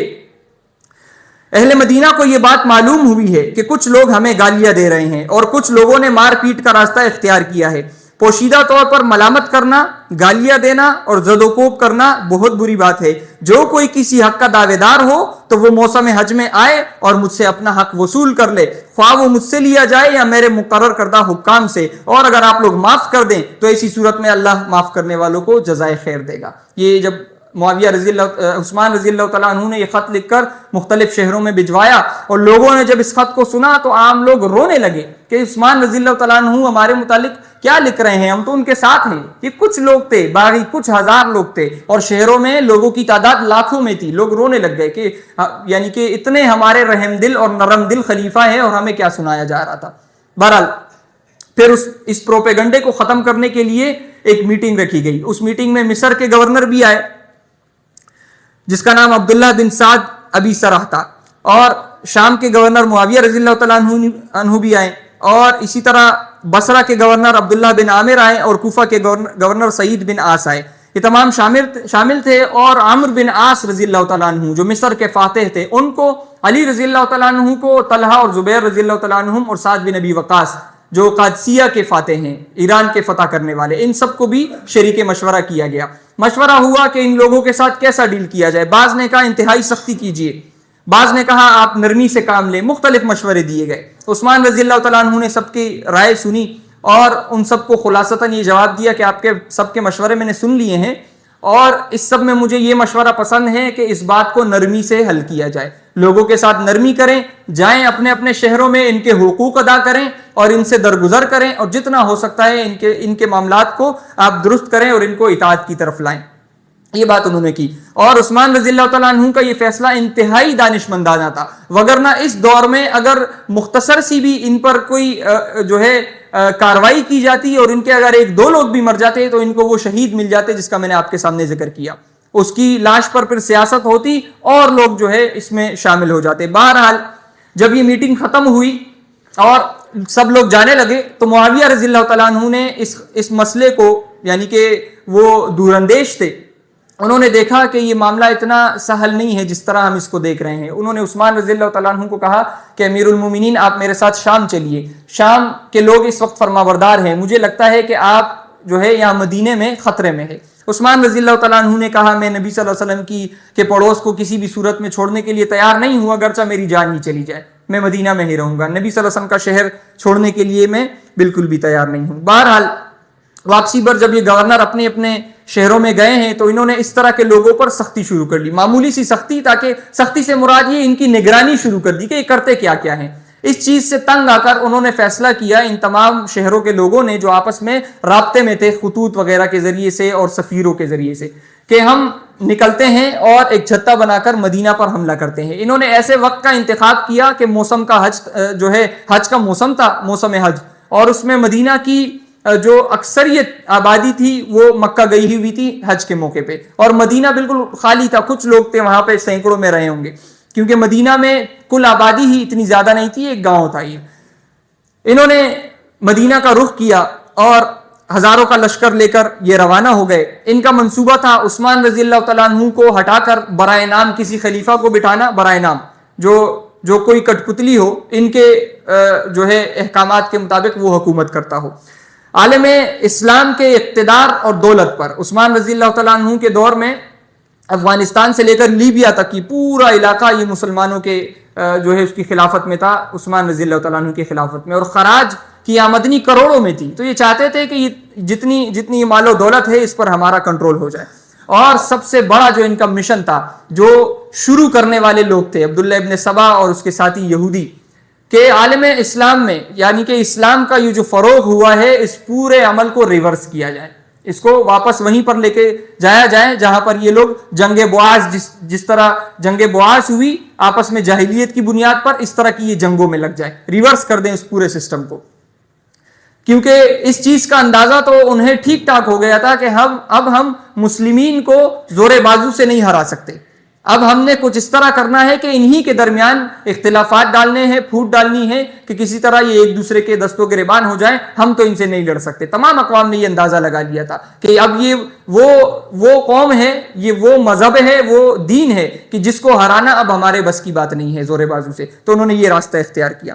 بہرحال یہ پہنچے اور انہوں نے مدینے کا محاصرہ کیا۔ وہاں پر بھی کئی ساری روایات ملتی ہے۔ علی رضی اللہ تعالیٰ عنہ کے دونوں جوان بیٹے حسن اور حسین رضی اللہ تعالیٰ عنہما یہ عثمان رضی اللہ تعالیٰ عنہ کے گھر کا پھیرا دیتے تھے کہ کہیں ان کو کوئی نقصان نہ پہنچائے۔ اسی طرح زبیر رضی اللہ تعالیٰ عنہ کے بیٹے عبداللہ اور طلحہ رضی اللہ تعالیٰ عنہ کے بیٹے محمد، یہ تمام جوان صحابہ، اور اسی طرح مروان بن حکم ایک جوان صحابی تھے، یہ وہاں پہرا دیتے تھے کہ کوئی مسئلہ نہ ہو جائے۔ اور انہوں نے معاملات یہاں تک جو ہے الجھا دیے تھے کہ عثمان رضی اللہ تعالیٰ عنہ کے گھر میں اگر کوئی شخص کھانا بھی لے کر جاتا تو اس کو منع کر دیتے، اس کو مارتے پیٹتے، مختلف حرکتیں کرتے۔ کئی دنوں تک یہ وہاں پر رہے، انہوں نے محاصرہ کیا، مسجد نبوی میں یہ نمازیں بھی پڑھتے رہے۔ اب صحابہ نے بھی ان کے ساتھ نمازیں پڑھی۔ اس چیز کو صحیح بخاری میں آتا ہے، اس چیز کو بنیاد بنا کر انجینئر محمد علی مرزا یہ کہتا ہے کہ دیکھو دیوبندی، بریلوی، اہل حدیث، شیعہ سب فرقوں کے پیچھے نمازیں پڑھو کیونکہ صحابہ نے باقیوں کے پیچھے نمازیں پڑھی۔ اب سوال یہ پیدا ہوتا ہے کہ ابھی تک جو میں نے آپ کے سامنے یہ پورے واقعات بیان کیے، اس میں کہیں پر یہ میں نے ذکر کیا کہ باغی تعویذ لٹکایا کرتے تھے؟ کیا میں نے؟ نہیں کیا۔ کہیں پر یہ ذکر آیا کہ وہ غیر اللہ کو پکارتے تھے؟ کہیں پر یہ ذکر آیا کہ وہ مردوں کو زندہ سمجھتے تھے؟ نہیں آیا نا۔ تو کوئی کفر و شرک ثابت ہی نہیں ہوا ابھی تک، تو کس طرح صحابہ ان کے ساتھ نمازیں نہ پڑھتے؟ لہٰذا نمازیں بھی پڑھی گئی۔ آج کے فرقہ پرستوں کو ان پر قیاس نہیں کیا جا سکتا۔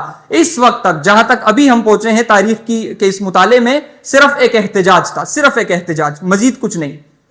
اس کے بعد جو ہوا وہ انتہائی خطرناک تھا، جس کا کسی کو اندازہ بھی نہیں تھا کہ یہ بھی ہو جائے گا، یہ خلیفہ وقت کو قتل بھی کر دیں گے۔ یہ بعد کے معاملات ہیں۔ بہرحال اس میں کئی سارے لوگ اس طرح تھے کہ انہوں نے، چونکہ یہ جو عبداللہ ابن سبا تھے اور یہودی، انہوں نے جعلی خطوط لکھے علی رضی اللہ تعالیٰ عنہ کے نام پہ، اور زبیر اور طلحہ رضی اللہ تعالیٰ عنہما ان کے نام سے خطوط لکھ کر اس کو مختلف شہروں میں بیچتے تھے، لوگوں کو اکساتے تھے۔ کئی سارے لوگوں کو یہ علی رضی اللہ تعالیٰ عنہ کے نام پر لائے تھے کہ علی نے کہا ہے کہ تم نکلو، کئی سارے لوگوں کو۔ تو اس میں کئی سارے وہ لوگ بھی تھے جو مخلص مسلم تھے لیکن کسی ان کے نرغے میں پھنس گئے تھے۔ جس طرح واقعہ افک ہوا، عائشہ رضی اللہ تعالیٰ عنہ پر تہمت لگائی تو کئی سارے مومن اس میں شامل ہو گئے جو تہمت لگائی گئی تھی کہ ہاں واقعی ایسا ہوا ہوگا۔ تب اللہ تعالیٰ نے سخت قسم کی آیات نازل کی کہ تم نے کس طرح یہ بات اپنی زبانوں پر لانے کو گوارا سمجھا، اور پھر ان کو سمجھایا، جس میں مصطح بن اساسہ تھے، حسان رضی اللہ تعالیٰ عنہ تھے، ایک مشہور صحابی ہیں جو شاعر تھے، جو جنگ میں مشرکین کی ہجو کرتے تو نبی صلی اللہ علیہ وسلم کہتے حسان جواب دو، جبریل تمہاری مدد کر رہا ہے، وہ بھی تمہارے ساتھ ہے۔ اس طرح وہ صحابی یہ بھی شامل ہو گئے، اس جو پروپیگنڈا تھا، حصہ بن جاتے ہیں مخلص لوگ بھی۔ تو ان باغیوں میں وہ لوگ بھی کثرت سے تھے۔ بہرحال انہوں نے محاصرہ کیا۔ جو کنواں عثمان رضی اللہ تعالیٰ عنہ نے خرید کر اہل مدینہ کے لیے وقف کر دیا تھا، اس کنویں سے بھی عثمان رضی اللہ تعالیٰ عنہ کو پانی ایک گلاس میسر نہیں ہو رہا تھا۔ انتہائی سختی میں ان کو گھیرا ہوا تھا، اور اسی طرح یہ دن چلتے رہے۔ ایک دن ان باغیوں میں سے کسی شخص کی، حسن یا حسین رضی اللہ تعالیٰ عنہ ان میں سے کسی ایک صحابی کے ساتھ کچھ انبن ہوئی تو اس صحابی کو زخم لگ گیا، اس کو مارا انہوں نے تو وہ زخمی ہو گیا۔ تو سارے ڈر گئے کہ اب تو ہمارے خلاف کچھ کاروائی ہو سکتی ہے، تو انہوں نے فوراً گھروں میں گھس کر، عثمان رضی اللہ عنہ کے گھر میں گھس کر ان کو قتل کرنے کی، شہید کرنے کی کوشش کی۔ تلوار جب چلائی تو اس وقت وہ قرآن کی تلاوت کر رہے تھے، تاریخ میں آتا ہے، اور ان کی زوجہ نائلہ نے اپنا ہاتھ آگے کیا تو ان کی انگلیاں کٹ گئیں، اور عثمان رضی اللہ تعالیٰ عنہ کو وہ تلوار لگ گئی سر پر، اور وہ عثمان رضی اللہ تعالیٰ عنہ شہید ہو گئے۔ ان کے خون کے قطرے اس نسخے پر آج بھی تاشقند کے میوزیم میں وہ قرآن موجود ہے، جس پر وہ نشانات باقاعدہ دکھائے جاتے ہیں۔ اور ایک غلام کو بھی قتل کیا اور وہاں سے فرار ہو گئے۔ عثمان رضی اللہ تعالیٰ عنہ کو انتہائی مظلومانہ، ظالمانہ طریقے سے ان کو شہید کیا۔ آج یہ شہادت نظر نہیں آتی۔ آج نواسہ رسول کی شہادت کو تو پیش کیا جاتا ہے، لیکن داماد رسول خلیفہ سوم عثمان بن عفان رضی اللہ تعالیٰ عنہ کی یہ شہادت ان کو نظر نہیں آتی، یہ قربانی نظر نہیں آتی۔ کیوں؟ اس میں ان کے لیے کچھ ایسا نہیں ہے کہ جس کو بیان کر کے عوام کے جوش اور جذبے کو ابھارا جا سکے۔ آج وہی چیزیں بیان کی جاتی ہیں۔ دیکھیں، حسن اور حسین رضی اللہ تعالیٰ عنہما دو صحابی ہیں، جنتی سردار ہیں، نبی صلی اللہ علیہ وسلم کے دو پھول ہیں، ان میں بڑا کون ہے؟ حسن رضی اللہ تعالیٰ عنہ۔ کبھی آپ نہیں سنیں گے کہ ان کے واقعات اہل تشیع بیان کر رہے ہیں۔ کیوں؟ کیونکہ انہوں نے معاویہ رضی اللہ تعالیٰ عنہ سے صلح کر لی تھی۔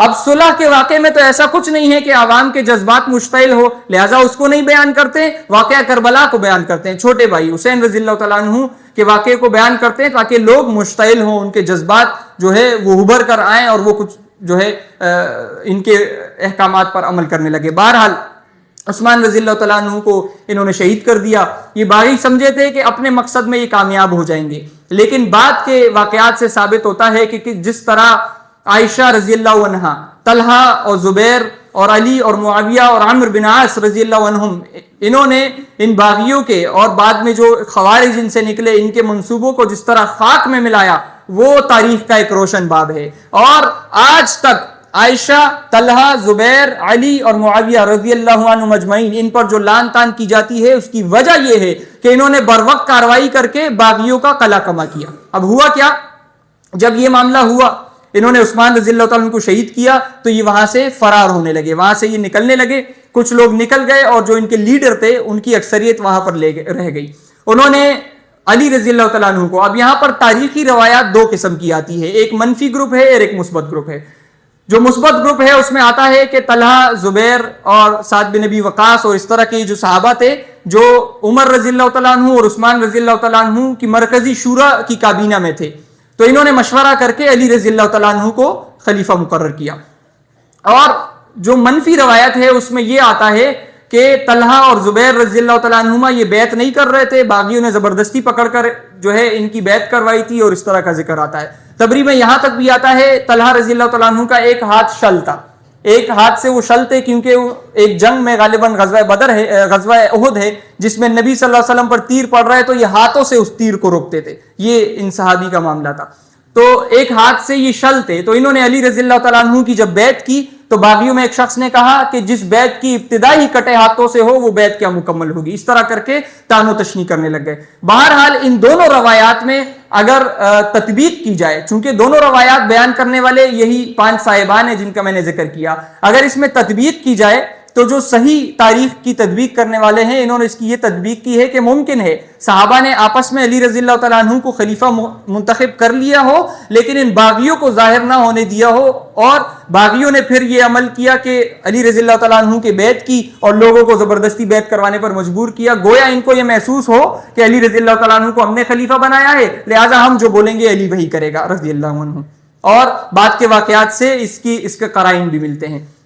حسن بصری، دیکھیں ہمیں بتایا گیا کہ جنگ جمل میں لڑا کون، علی رضی اللہ تعالیٰ عنہ، اور مخالف لشکر میں طلحہ اور زبیر اور عائشہ رضی اللہ تعالیٰ عنہ، لیکن حسن بصری روایت کرتے ہیں، تبری کی روایت ہے، وہ کہتے ہیں میں نے زبیر رضی اللہ تعالیٰ عنہ کو جنگل میں دیکھا علی رضی اللہ تعالیٰ عنہ کے ہاتھ میں ہاتھ رکھے ہوئے۔ یہ کیا ہوتا ہے، اس کو بیعت کہتے ہیں، بیعت کر رہے تھے وہ۔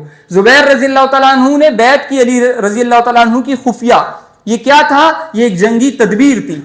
روایت میں آتا ہے کہ مالک اشتر نے جو باغیوں کا سردار تھا ایک دن کہا کہ طلحہ اور زبیر کے ارادوں سے تو ہم واقف تھے، لیکن واللہ اس علی کے ارادوں سے، کیا الفاظ تھے، اس علی، کوئی احترام نہیں کرتے تھے، کہا اس کے ارادوں سے ہم آج تک واقف نہ ہو سکے، ان سب کی رائے ہمارے بارے میں ایک ہی ہے۔ ان باغیوں کے سردار نے کہا ہمارے متعلق ان کی رائے ایک ہی ہے، اور اگر ان کی صلح ہوگی تو وہ ہمارے خون پر ہوگی۔ اس نے خود یہ اعتراف کیا تھا۔ اسی لیے تاریخ دان یہ تطبیق کرتے ہیں، جو مشتعل اور جذبات میں آ کر لوگ تاریخ کو بگاڑتے ہیں، ان کے برخلاف یہ ایک راستہ ہے کہ اس کی تطبیق کی جائے اور صحابہ کے کردار کے بمطابق اس کو بیان کیا جائے۔ علی رضی اللہ تعالیٰ عنہ نے جب یہ خلافت سنبھالی تو طلحہ رضی اللہ تعالیٰ عنہ، زبیر رضی اللہ تعالیٰ عنہ اور عائشہ رضی اللہ تعالیٰ عنہ، انہوں نے اور معاویہ رضی اللہ تعالیٰ عنہ نے شام سے یہ پیغام بھیجا کہ میں بیعت کے لیے تیار ہوں۔ دیکھیں آج باغی کا لفظ استعمال کیا جاتا ہے، باغی کا، کہ معاویہ رضی اللہ تعالیٰ عنہ نے بغاوت کی، اس کے لیے ایک روایت بھی پیش کی جاتی ہے کہ عمار رضی اللہ تعالیٰ عنہ کو ایک باغی گروہ قتل کرے گا، اس کو بہت پیش کیا جاتا ہے، دانتوں سے پکڑا ہوا ہے اس روایت کو، اس کی انشاءاللہ حقیقت پر بات کرتے ہیں۔ تو معاویہ رضی اللہ تعالیٰ عنہ نے کوئی بغاوت نہیں کی، بغاوت اس کو کہتے ہیں کہ خلیفہ کی بیعت کی اور پھر گئے، اس کو کہتے ہیں بغاوت۔ معاویہ رضی اللہ تعالیٰ عنہ نے کوئی بیعت نہیں کی، انہوں نے کہا شرط ہے قاتلین عثمان کو میرے حوالے کریں، عثمان میرا کزن تھا، میں زیادہ حقدار ہوں اس کا قصاص لینے کا، مجھے حوالے کریں قاتلین عثمان، اور آپ کی بیعت مجھے منظور ہے۔ لیکن علی رضی اللہ تعالیٰ عنہ نے کہا کہ ابھی حالات سازگار نہیں ہیں، ابھی میں یہ نہیں کر سکتا، مجھے تھوڑا وقت دیں، بیعت کا سلسلہ مکمل ہو جائے، خلافت مستحکم ہو جائے، میں ان کو سزا دوں گا۔ لیکن اور علی رضی اللہ تعالیٰ عنہ کی بات زیادہ درستی بات کے واقعات سے ثابت ہوئی.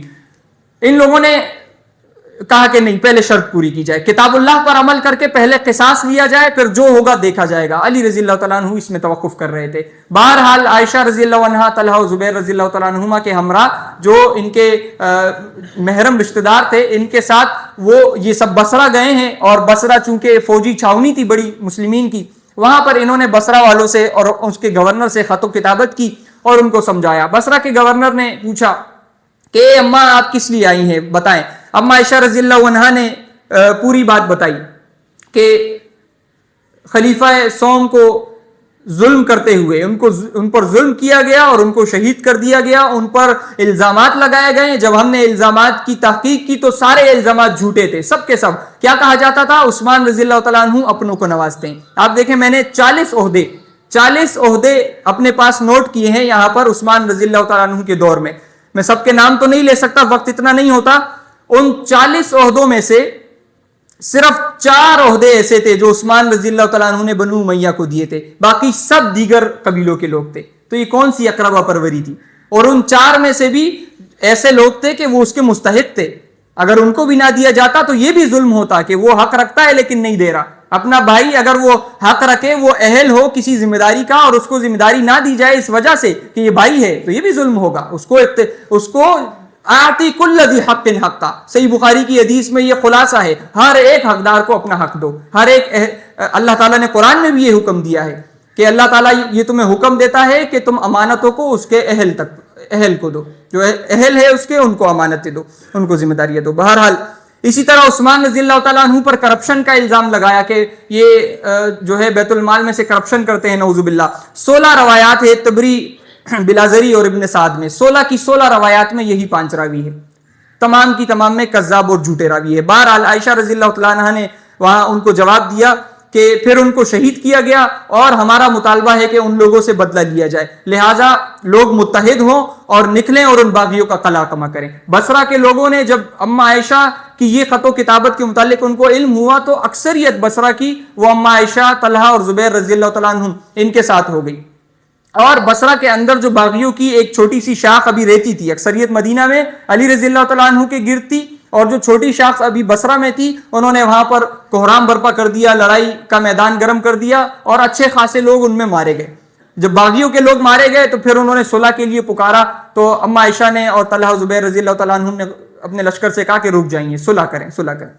اس کے بعد معاملہ یہ ہوا کہ علی رضی اللہ تعالیٰ عنہ کو یہ معلوم ہوا کہ وہاں پر اس طرح کی جھڑپ ہوئی ہے، اور یہ جو باغی علی رضی اللہ تعالیٰ عنہ کے ارد گرد تھے ان کی شورا میں بھی خود کو شامل کرنے کی انہوں نے کوشش کی. یہ علی رضی اللہ تعالیٰ عنہ سے مختلف شہروں کے جو یہ تاریخی روایات ہیں انہی سے معلوم ہوتا ہے کہ مختلف شہروں کے گورنر تبدیل کروا رہے تھے کہ اس گورنر کو ہٹائیں وہ والا رکھیں، اس کو ہٹائیں وہ والا رکھیں. یہ بھی ایک وجہ تھی کہ معاویہ رضی اللہ تعالیٰ عنہ نے اس وقت بیعت نہیں کی کہ یہ مجھے بھی ہٹوا کر کسی کٹ پتلی کو یہاں پر لگا دیں گے. اور انتہائی حساس بارڈر تھا شام، وہاں پر قیصر روم قریب تھا، اور جب جنگ صفین کا موقع آیا تو اس نے باقاعدہ معاویہ رضی اللہ تعالیٰ عنہ کو لکھا کہ کیا خیال ہے آپ کا، میں آپ کے ساتھ آ کے مدد کروں، آپ میری حکومت میں شامل ہو جائیے گا. معاویہ رضی اللہ تعالیٰ عنہ کو، معاویہ رضی اللہ تعالیٰ عنہ نے اس کو لکھا کہ خبردار اگر تم باز نہیں آئے تو میں اور میرا یہ بھائی یعنی علی رضی اللہ تعالیٰ عنہ صلح کر لیں گے اور تمہیں پھر زمین پر ایک کونا نہیں ملے گا چھپنے کے لیے، آئندہ اس طرح کا پیغام نہیں بھیجنا. تو انتہائی حساس جگہ تھی. معاویہ رضی اللہ تعالیٰ عنہ وہاں سے ہٹ جاتے اور اللہ نہ کرے کوئی باغی وہاں پر آ کر اقتدار سنبھالتا اور قیصر کے ساتھ مل جاتا تو یعنی کہ سخت والی خون ریزی ہو جاتی. بہرحال معاملہ یہ ہوا کہ علی رضی اللہ تعالیٰ عنہ تاریخ میں آتا ہے جو انہی جھوٹوں کی روایت کردہ ہے ان 5 راویوں کی کہ علی رضی اللہ تعالیٰ عنہ نے اہل مدینہ کو کہا کہ نکلو ان تینوں صحابہ سے لڑنے کے لیے. اہل مدینہ میں سے کسی نے سیریس ہی نہیں لیا اس حکم کو. یہ آتا ہے اس روایت میں، جھوٹی روایت میں. اس پہ ہمیں اعتماد نہیں ہے. ایک تو بیان کرنے والے ایسے ہیں اور دوسرا ہم یہ نہیں سمجھتے کہ علی رضی اللہ تعالیٰ عنہ صحابہ کے خلاف صحابہ کو نکلنے کا حکم دیں گے. لیکن کچھ لوگوں نے اس کی تطبیق اس طرح کی ہے کہ چونکہ جب علی رضی اللہ تعالیٰ عنہ نے ان معاملات کو دیکھا کہ یہ آپے سے باہر ہو رہے ہیں یہ معاملات ابھی، تو زبیر رضی اللہ تعالیٰ عنہ کو کہا کہ ابھی وہ جو سخت فیصلہ ہے وہ کرنا پڑے گا. یہ الفاظ تھے، تاریخی تبری کے حوالے سے یہ بیان کر رہا ہوں. کہا کہ سخت فیصلہ کرنا پڑے گا. زبیر رضی اللہ تعالیٰ عنہ نے کہا آپ مجھے مدینہ سے باہر جانے کی اجازت دیجیے. یہ الفاظ آتے ہیں. اب اس سے تطبیق یہ ہوتی ہے کہ علی رضی اللہ تعالیٰ عنہ، طلحہ زبیر رضی اللہ تعالیٰ عنہما، ان کا منصوبہ یہ تھا کہ چونکہ علی رضی اللہ تعالیٰ عنہ کے گرد تو ابھی باغیوں نے گھیرا ڈالا ہوا ہے، کسی مخلص کو قریب نہیں آنے دیتے تھے، یہ دو صحابہ وہاں جائیں، بصرہ میں مخلص مسلمین کو جمع کریں اور علی رضی اللہ تعالیٰ عنہ ان باغی کی اندر سے جو کھوکھلے ہیں ان کی جماعت کو صحابہ کی منظم جماعت سے ٹکرا کر ان کا قلع کما کر دے. یہ منصوبہ ملتا ہے روایات میں. کیونکہ مالک اشتر کی وہ بات دوبارہ دہراتا ہوں کہ اس نے کہا کہ ہمیں طلحہ اور زبیر کے ارادوں کا تو علم تھا لیکن علی کے ارادوں سے آج تک واقف نہ ہو سکے. اللہ کی قسم یہ سب ہمارے بارے میں ایک ہی ہے، ان کی اگر صلح ہوگی تو ہمارے خون پر ہوگی. باغی لیڈر مالک اشتر کے الفاظ ہیں. بہرحال علی رضی اللہ تعالیٰ عنہ جب وہاں پہنچے ہیں تو ایک صحابی کا نام ہے قعقاع بن عمرو رضی اللہ عنہ. انہوں نے ایران کی فتح میں بڑا زبردست کردار جو ہے نبھایا ہے. ان کو اما عائشہ رضی اللہ عنہا سے جو ہے سفارت کاری کے لیے بھیجا کہ آپ ان سے بات کریں اور وہ جو ہے پھر ہمیں بتائیں کہ کیا معاملہ ہے. یہ وہاں گئے اور انہوں نے کہا کہ اے اماں آپ کس لیے آئی ہیں؟ انہوں نے بھی یہی پوچھا. یہ اب علی رضی اللہ تعالیٰ عنہ کی جانب سے گئے تو اما عائشہ نے وہی بات بتائی جو اہل بصرہ کو بتائی تھی کہ ہمیں قاتلین عثمان کا قصاص چاہیے، کتاب اللہ کو نافذ کیا جائے. اما عائشہ کا کتاب اللہ سے فیصلے کرنا آپ سنتے ہی رہتے ہیں کہ ایک شخص نے سوال کیا اور حدیث کچھ اس طرح بیان کر دی کہ اما عائشہ نے کہا نہیں حدیث اس طرح ہے کیونکہ قرآن میں یہ بات اس طرح آتی ہے. اما عائشہ نے کہا قصاص لیا جائے. قعقاع بن عمرو رضی اللہ عنہ انتہائی یعنی کہ بردبار اور حلم والے صحابی تھے. انہوں نے طلحہ رضی اللہ تعالیٰ عنہ سے بات کی، زبیر رضی اللہ تعالیٰ عنہ سے بات کی، سب نے یہی کہا قاتلین عثمان کو قتل کیا جائے، عثمان رضی اللہ تعالیٰ عنہ کا قصاص لیا جائے، ہم بیعت کے لیے تیار ہیں. انہوں نے بڑے زبردست انداز میں اما عائشہ، طلحہ اور زبیر رضی اللہ عنہم سے گفتگو کی اور کہا کہ دیکھیے آپ نے جو جنگ ابھی بصرہ میں لوگوں کو قتل کیا ہے، باغیوں کو، میں نے آپ کو بتایا تھا 3 بڑی بنیادی وجوہات تھی اور تیسرے کے متعلق میں نے کہا تھا بعد میں بیان کروں گا. قبائلی وجہ. ہوتا یہ تھا کہ اس دور میں جب قبیلوں کا دور تھا اور آج بھی یہ جو کچھے کے علاقے ہیں جہاں قبائل ہوتے ہیں تو قبائل والوں کی تربیت ہی بچپن سے اس طرح کی جاتی ہے کہ تمہارا سب کچھ تمہارا قبیلہ ہے، تمہاری یونٹی، تمہارا اتحاد وہ تمہارا قبیلہ ہے. تمہارے قبیلے پر کوئی ہاتھ اٹھائے چاہے وہ حق پر ہو باطل پر ہو تم نے ساتھ دینا ہے. ان کی تربیت اس طرح کی جاتی تھی. صحابہ کی اس تربیت کو یہ جو منفی تربیت تھی نبی صلی اللہ علیہ وسلم نے ریورس کر لی تھی. لیکن جو دیگر لوگ تھے جو ابھی یعنی کہ نو مسلم تھے ان کی ابھی یہی ذہنیت تھی. جو یعنی کہ روم اور فارس اور بصرہ اور کوفہ کے لوگ تھے، قبائل تو اس دور میں یعنی کہ وہ دور ہی قبائل کا تھا. بہرحال جو بصرہ میں لڑائی ہوئی ان صحابہ کی اور جو بصرہ کا ایک چیپٹر تھا باغیوں کا، ان کو جب قتل کیا تو اس میں صرف ایک شخص بچا زندہ، ایک شخص، اس کا نام جو ہے حبیر کے اس طرح کے ایک نام آتا ہے. جب وہ اپنے قبیلے کے پاس گیا ہے پورا کا پورا قبیلہ باغیوں کے ساتھ شامل ہو گیا. اس نے اپنے شخص کو پناہ دی اور اس نے کہا کہ مجھ پر تو ظلم ہوا، مجھ پر یہ ہوا اور وہ ہوا، وہ پورا قبیلہ باغی ہو گیا. یہ تھی وہ علی رضی اللہ تعالیٰ عنہ کی حکمت عملی کہ انہوں نے کہا ابھی رکیے، ابھی اگر میں ان لوگوں کو قتل کرنے لگ گیا تو وہی معاملہ ہو جائے گا جو ابو بکر رضی اللہ تعالیٰ عنہ کے دور میں ہوا تھا، ارتداد کا. لوگ مرتد ہونا شروع ہو گئے تھے، دھڑا دھڑ قبیلوں کے قبیلے مرتد ہونا شروع ہو گئے تھے. کہیں وہ معاملہ نہ ہو جائے جو اس وقت میں ہوا تھا. اور ان کی یہ بات بالکل صحیح ثابت ہوئی. قعقاع بن عمرو رضی اللہ عنہ نے ان صحابہ کو کہا کہ دیکھیں آپ لوگوں نے وہاں پر یہ معاملہ کیا اور بنو اسد کا پورا قبیلہ باغیوں کے ساتھ شامل ہو گیا. اب اگر علی رضی اللہ تعالیٰ عنہ آپ کی بات مان کر یہ اقدام کر لے تو آپ سوچیں کتنا بڑا نقصان ہوگا. لہٰذا آپ لوگ خلافت کو مستحکم ہونے دیجئے، انشاءاللہ علی ان سے بدلہ لے کر رہیں گے. جب انہوں نے یہ بات سنی تو اما عائشہ، طلحہ، زبیر رضی اللہ عنہم سب نے کہا ہمیں اگر علی اس طرح کرتے ہیں ہمیں منظور ہے. قعقاع بن عمرو رضی اللہ عنہ گئے ہیں اور علی رضی اللہ تعالیٰ عنہ کو جب یہ بتایا ہے تو پہلی مرتبہ انتہائی چین کی سانس مسلمین کے لشکر نے کی، ورنہ وہ تو اس کشمکش میں تھے کہ اپنے بھائیوں سے لڑنا پڑے گا. بہرحال جب یہ بات کی تو علی رضی اللہ تعالیٰ عنہ نے کہا کہ ٹھیک ہے کل ہم جائیں گے وہاں. اور اسی رات پھر مشورہ ہوا مالک اشتر کا، عبداللہ ابن سبا کا، اور یہ جو تاریخی 5 جھوٹے ہیں انہوں نے اس میں عدی بن حاتم رضی اللہ تعالیٰ عنہ کو بھی زبردستی شامل کیا کہ نعوذ باللہ وہ بھی ان باغیوں کے ساتھ شامل تھے. نعوذ باللہ ایسا کچھ بھی نہیں تھا، کوئی صحابی ان کے ساتھ شامل نہیں تھا.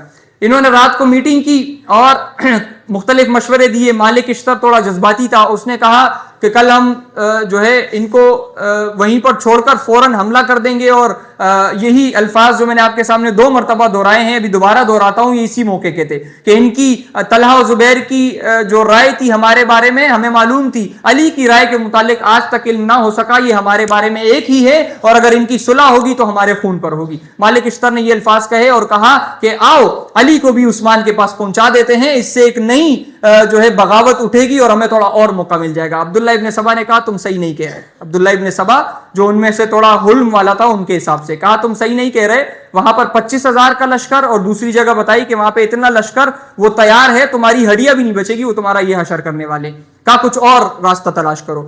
مختلف مشورے آئے، آخری بات ان کی یہ طے ہوئی کہ جب یہ دونوں اما عائشہ، طلحہ زبیر رضی اللہ تعالیٰ عنہ کا لشکر اور علی رضی اللہ تعالیٰ عنہ کا لشکر جب آمنے سامنے ہوں گے تو تم جنگ چھیڑ دینا، تم جنگ چھیڑ دینا۔ جب یہ لشکر کل کے دن آمنے سامنے ہوئے، مخلص صحابہ کو کوئی علم نہیں تھا کہ کیا ہونے والا ہے، وہ آئے تھے صلح کرنے کے لیے، ان کو صلح گوارا نہیں تھی، صلح ہوگی تو یہ پکڑے جائیں گے، اور ایک باغی کے یہ بھی الفاظ تھے کہ علی قرآن کے ان سب میں زیادہ جاننے والے ہیں، ان سب میں اہل شورا میں جو اس وقت شورا کے لوگ موجود تھے، علی سب سے زیادہ جاننے والے ہیں، ضرور ایک نہ ایک دن قصاص لے گا، قرآن کو قائم کرے گا یہ، اور اس سے پہلے معاملہ کرنا ہے۔ بہرحال رات کے وقت جب یہ لشکر ایک دوسرے کے سامنے تھا اور سفارت کاری چل رہی تھی، انہوں نے رات کے وقت دونوں لشکر پر کچھ نہ کچھ حملہ کیا، شب خون مارا، اور یہ آوازیں لگانے لگ گئے کہ انہوں نے خلاف ورزی کی، مخالف سمت نے خلاف ورزی کی، اور اس طرح کر کے جنگ چھڑ گئی۔ جب جنگ چھڑی اس میں طلحہ رضی اللہ تعالیٰ عنہ شہید کر دیے گئے، زبیر رضی اللہ تعالیٰ عنہ شہید کر دیے گئے،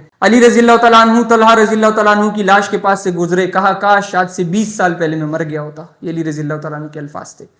ایک شخص آیا، عبداللہ ابن زبیر کے والد زبیر ابن العوام جو عشرہ مبشرہ میں سے تھے، ان کو قتل کرنے کے بعد آیا تلوار لے کر، اور کہا کہ خیمے کے باہر آیا اور کہا امیر المومنین کو بلائیے، میں نے زبیر کو قتل کر دیا۔ علی رضی اللہ تعالیٰ عنہ نے الفاظ سنے، بیان فرمایا بشر قاتل ابن صفیہ بالنار، ابن صفیہ کو قتل کرنے والے کو آگ کی خوشخبری دے دو۔ یہ خوشخبری سنانے آیا ہے زبیر رضی اللہ تعالیٰ عنہ کو شہید کرنے کی۔ اس شخص نے خودکشی کر لی، وہ تو سمجھتا تھا کہ میں نے بہت بڑا کام کیا ہے، تو اس نے خودکشی کر لی علی رضی اللہ تعالیٰ عنہ کے یہ الفاظ سن کر کہ مجھے ایوارڈ نہیں ملا، مجھے تو جہنم کی بشارت دے دی گئی۔ اور یہ ایک حدیث میں آتا ہے کہ نبی صلی اللہ علیہ وسلم نے بیان کیا تھا، ایک روایت میں ہے کہ ابن صفیہ کو جو قتل کرے گا اس کو جہنم کی بشارت ہے۔ بہرحال ایک روایت ہے، میں نے اس کی سند چیک نہیں کی۔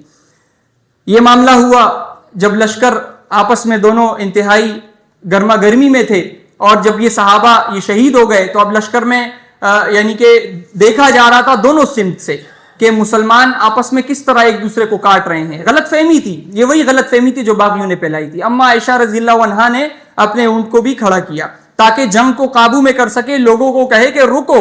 جب اما عائشہ کا اونٹ دیکھا لوگوں نے کہ وہ کھڑا ہو گیا، لوگ سمجھے اما عائشہ کمانڈ کرنے آئی ہے، وہ اور جوش میں آ کر لڑنے لگ گئے، اور زیادہ نقصان ہوا۔ اسی سے اس جنگ کا نام جنگ جمل پڑا۔ جنگ جمل، اونٹ کو کہتے ہیں نا جمل، اما عائشہ اونٹ پر تھی، اور لوگ باغیوں نے اس ہودج کو جس میں اما عائشہ تھی تیروں کا اس پر برسات کر دی، ایسا لگ رہا تھا ایک تھیلا ہے تیروں کا اتنا۔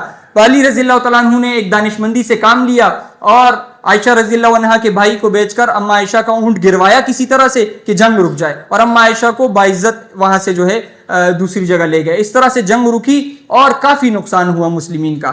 صحابہ نے آپس میں اپنی ایک دوسرے کی اپنی جانوں کا نذرانہ ضرور پیش کیا، لیکن جنگ جمل میں باغیوں کو جتنا نقصان ہوا سام پورا بل سے نکل آیا۔ ان کی جتنی قوت تھی یہ سب اب نکل آئی باہر بدلہ لینے کے لیے کہ اب ہم بدلہ لیں گے، اب ہم نے بدلہ لینا ہے۔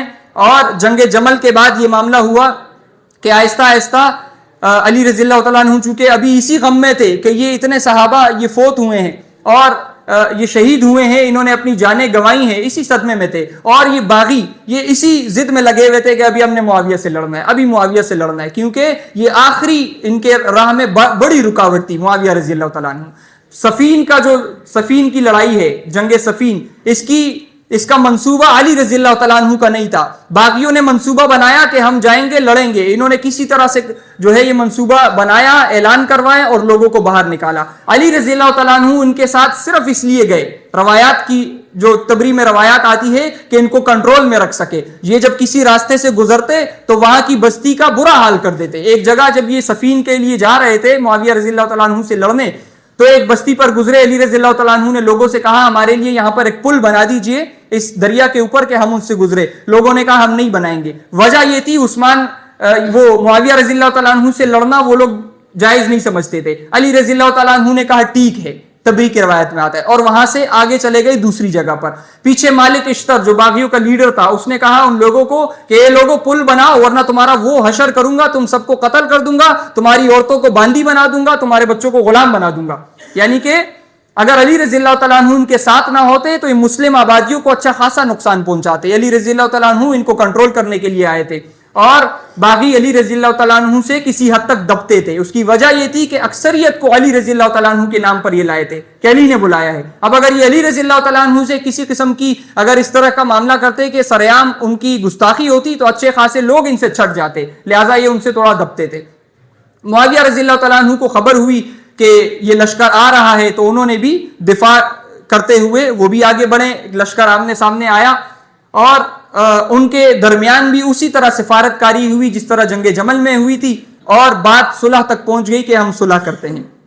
اور اس کے بعد جو معاملہ ہوا کہ انہوں نے پھر اسی طرح کا معاملہ کیا. تاریخی روایات کا نچوڑ ہے کہ انہوں نے پھر جذباتی باغیوں نے جنگ گرم کی اور دونوں جانبین سے جنگ ہوئی. اس جنگ میں اتنے مسلمین مارے گئے کہ ایک روایت میں آتا ہے علی رضی اللہ تعالیٰ عنہ ایک جگہ کھڑے ہو کر اپنے ہونٹ کاٹ رہے تھے دانتوں سے، جس طرح ہم اس طرح کرتے ہیں. اور علی رضی اللہ تعالیٰ عنہ یہ کہتے جا رہے تھے کہ اگر مجھے معلوم ہوتا تو میں یہاں کبھی نہ آتا، مجھے معلوم ہوتا کہ آج یہ ہوگا تو میں کبھی نہ آتا. بہرحال اس کا اختتام یہ نکلا جنگ صفین کا کہ عامر بن عاص رضی اللہ تعالیٰ عنہ کے مشورے پر اہل شام نے قرآن کو نیزے پہ رکھ کر نیزوں پر قرآن کو بلند کیا. اس کا مطلب یہ تھا کہ قرآن پر آئیں، فیصلہ کریں، تحکیم کریں، قرآن کو حاکم بنائیں.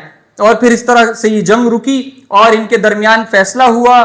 علی رضی اللہ تعالیٰ عنہ کی طرف سے ابو موسیٰ اشعری رضی اللہ تعالیٰ عنہ اور معاویہ رضی اللہ تعالیٰ عنہ کی طرف سے عامر بن عاص رضی اللہ تعالیٰ عنہ کو ثالث مقرر کر کے تحکیم کا ایک واقعہ ہوا جس میں صلح کر لی گئی. اور جب یہ صلح ہوئی تو علی رضی اللہ تعالیٰ عنہ کے لشکر سے ہزاروں میں لوگ الگ ہو گئے اور انہوں نے کہا ان الحکم الا للہ، حکم تو صرف اللہ کا ہے. یہ تیسرا حاکم کہاں سے آ گیا؟ اور انہوں نے علی رضی اللہ تعالیٰ عنہ پر کفر کا فتویٰ لگا دیا، نعوذ باللہ. یہ وہ لوگ تھے بعد میں جا کر جن سے جو ہے نہروان میں علی رضی اللہ تعالیٰ عنہ نے جنگ کی خوارج سے. اور وہ جو روایت ہے، 2-4 جملے کہہ کر انشاءاللہ ختم کرتا ہوں، وقت بہت ہو گیا ہے. وہ جو روایت ہے کہ عمار کو ایک باغی گروہ قتل کرے گا، اس روایت کے بارے میں سن لیجئے. علی رضی اللہ تعالیٰ عنہ کی صحیح مسلم میں حدیث آتی ہے. اب دیکھیں، اب تک میں آپ کو تاریخی روایات بتا رہا تھا کہ ان کی کوئی اتنی حقیقت نہیں ہے، لیکن ہم نے ان کو تطبیق کے ساتھ اس طرح بیان کیا کہ صحابہ کا جو مقام ہے وہ متاثر نہ ہو. صحیح مسلم میں صحیح روایت ہے، علی رضی اللہ تعالیٰ عنہ کہہ رہے تھے کہ اے لوگوں، اہل عراق سے کہا، کوفہ کے لوگوں سے، کہ تم معاویہ اور اس کے لوگوں سے لڑنے جاتے ہو اور ان لوگوں کو چھوڑ دیتے ہو. اللہ کی قسم تم اگر وہاں گئے تو یہ تمہارے بیٹوں کو نقصان، تمہاری اولاد کو نقصان پہنچائیں گے، تمہارے مال کو ضبط کر لیں گے. یہ اس طرح کے لوگ ہیں. معلوم کیا ہوا کہ اس وقت میں 3 بڑے گروہ بن گئے تھے. ایک علی رضی اللہ تعالیٰ عنہ کا لشکر، دوسرا معاویہ رضی اللہ تعالیٰ عنہ کا، اور تیسرا ان باغیوں کا جو کوشش کر رہے تھے کہ زیادہ تر علی رضی اللہ تعالیٰ عنہ کی جماعت میں ملے رہیں اور اکثریت علیحدہ ہو کر خوارج بن گئے. تو 3 گروہ تھے. ان میں سے اس تیسرے نے، خوارج نے، باغیوں نے عمار بن یاسر کو قتل کیا. معاویہ رضی اللہ تعالیٰ عنہ نے قتل نہیں کیا. صحیح بخاری میں عبداللہ ابن عمر رضی اللہ تعالیٰ عنہما کی روایت ہے، ایک شخص نے حج کے موقع پر آ کر کہا کہ میں احرام باندھا ہوا تھا اور میں نے مچھر مار لیا، اب میں کیا جو ہے اس کا کفارہ دوں؟ تو عبداللہ ابن عمر رضی اللہ تعالیٰ عنہما نے کہا اے لوگو دیکھو، یہ کوفہ کا شخص آیا ہے، انہوں نے نبی صلی اللہ علیہ وسلم کے نواسے کو شہید کر دیا، نبی صلی اللہ علیہ وسلم کے نواسے کو، اور یہ مجھ سے مچھر کے خون کے متعلق کفارہ پوچھ رہا ہے. نبی صلی اللہ علیہ وسلم کا نواسا حسین رضی اللہ تعالیٰ عنہ، ان کو قتل کیا اہل کوفہ نے، اہل عراق نے. اور معاویہ اور یزید رضی اللہ تعالیٰ عنہ و رحمۃ اللہ علیہ یہ تھے شام میں. تو یہ تیسرا لشکر تھا جس نے عمار بن یاسر کو بھی قتل کیا. ان کے ساتھ جو ہے نہروان میں علی رضی اللہ تعالیٰ عنہ نے جنگ کی. صحیح مسلم میں اس کا ذکر آتا ہے. اور نبی صلی اللہ علیہ وسلم کی وہ پیشن گوئی پوری ہوئی. کہا کہ حق کے جو زیادہ قریب جو گروہ ہوگا میری امت میں جو ہے ایک یعنی کہ اختلاف ہو جائے گا، اور حق کے زیادہ قریب جو گروہ ہوگا وہ ان لوگوں سے لڑے گا جو اسلام سے اس طرح نکل جائیں گے جس طرح تیر شکار سے نکل جاتا ہے. اور ان میں ان کی نشانی یہ ہوگی کہ ان میں ایک شخص ہوگا جس کا ہاتھ نہیں ہوگا، بس جس طرح چھاتی کا ایک ٹکڑا ہوتا ہے اس طرح ہوگا.